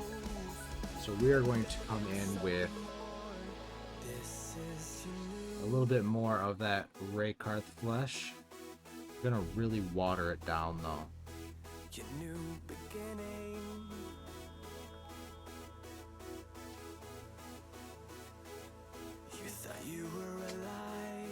This should just help reestablish some of the little bit of the brighter spots that I want. You start living.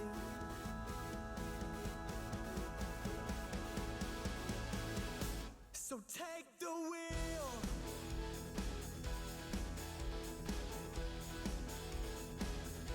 And start to drive.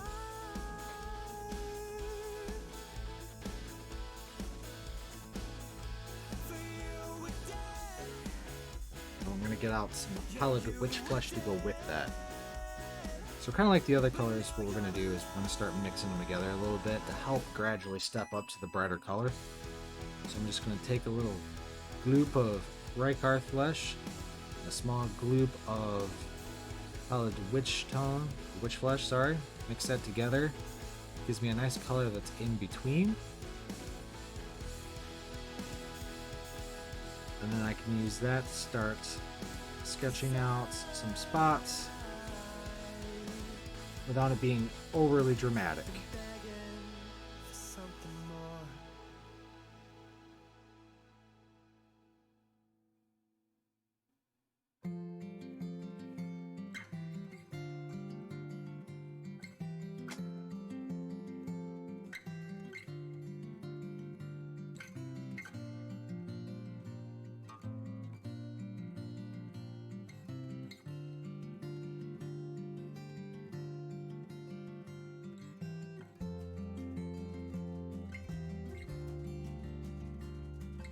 Add a little bit more to that concoction, so adding a little bit more pallid witch flesh. I'm doing this in steps so that way I can slowly kind of figure out where I really want it to be bright, where I don't want it to be bright. Just gives me more control of what's going on.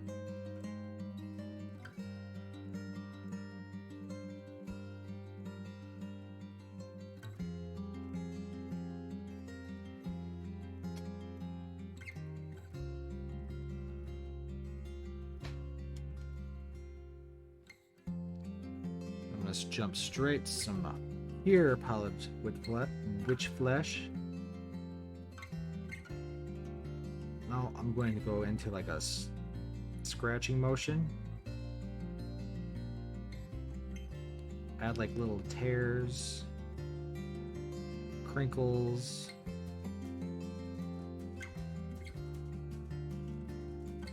A little bit of texture.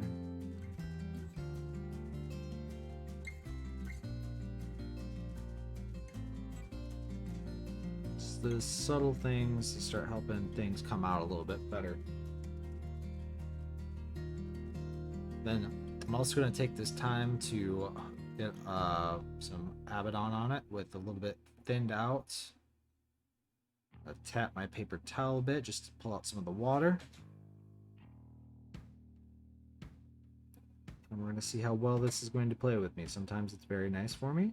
Sometimes it's a bad word that I'm not going to say. But you all know I'm thinking it.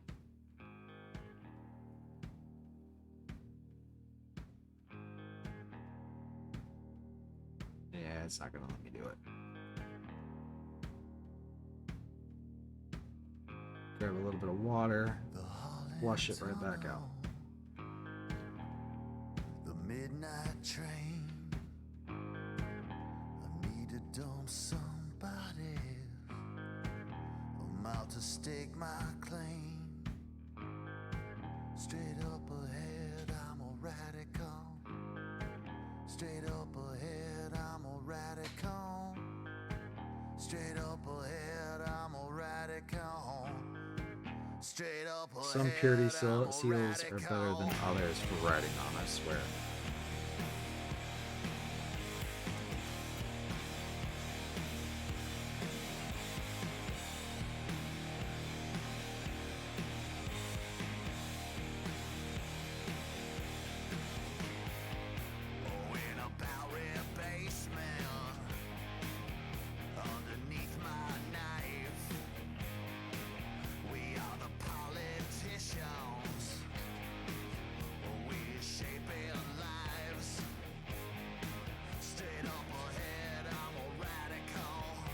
Alright, so now that we have the Screamer Pinks dried, grab just a little bit more of that Screamer Pink, and I'm going to start aiming for the raised ridges around the edges. And ask my brother to hand me Emperor's Children, if he'd be so kind. Is it pink? Fish color?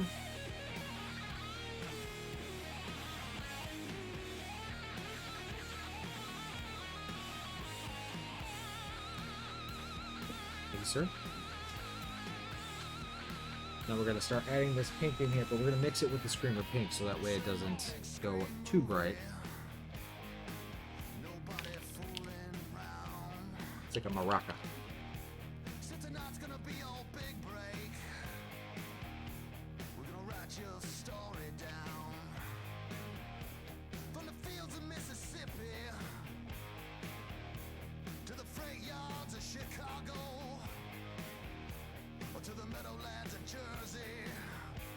Alright, so we're going to come in here and start getting those top ridges. I'm not going to overdo this color. This is more to help shape and bring out the details of the shapes.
little bit more of that Scream pink in there. It came a little bit more on the pink side that I like.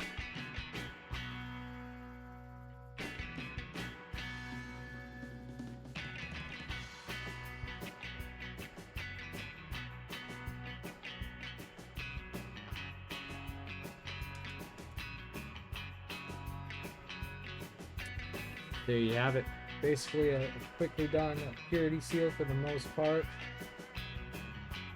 I think that's probably what we're going to leave it for tonight, because I want to start working on some back, getting into the gold NMM, getting the silver NMM, start getting that shield going, but unfortunately we're not going to have enough time for something like that tonight. So I think this is a good spot to stop. Tomorrow night we will have a Yakarn to paint. We're going to be playing with all kinds of cool colors. We're going to break out the airbrush, get some really cool things going on. So if you're around, come hang out, say hi. Until then, make sure you have yourself a good night, and I will see you later.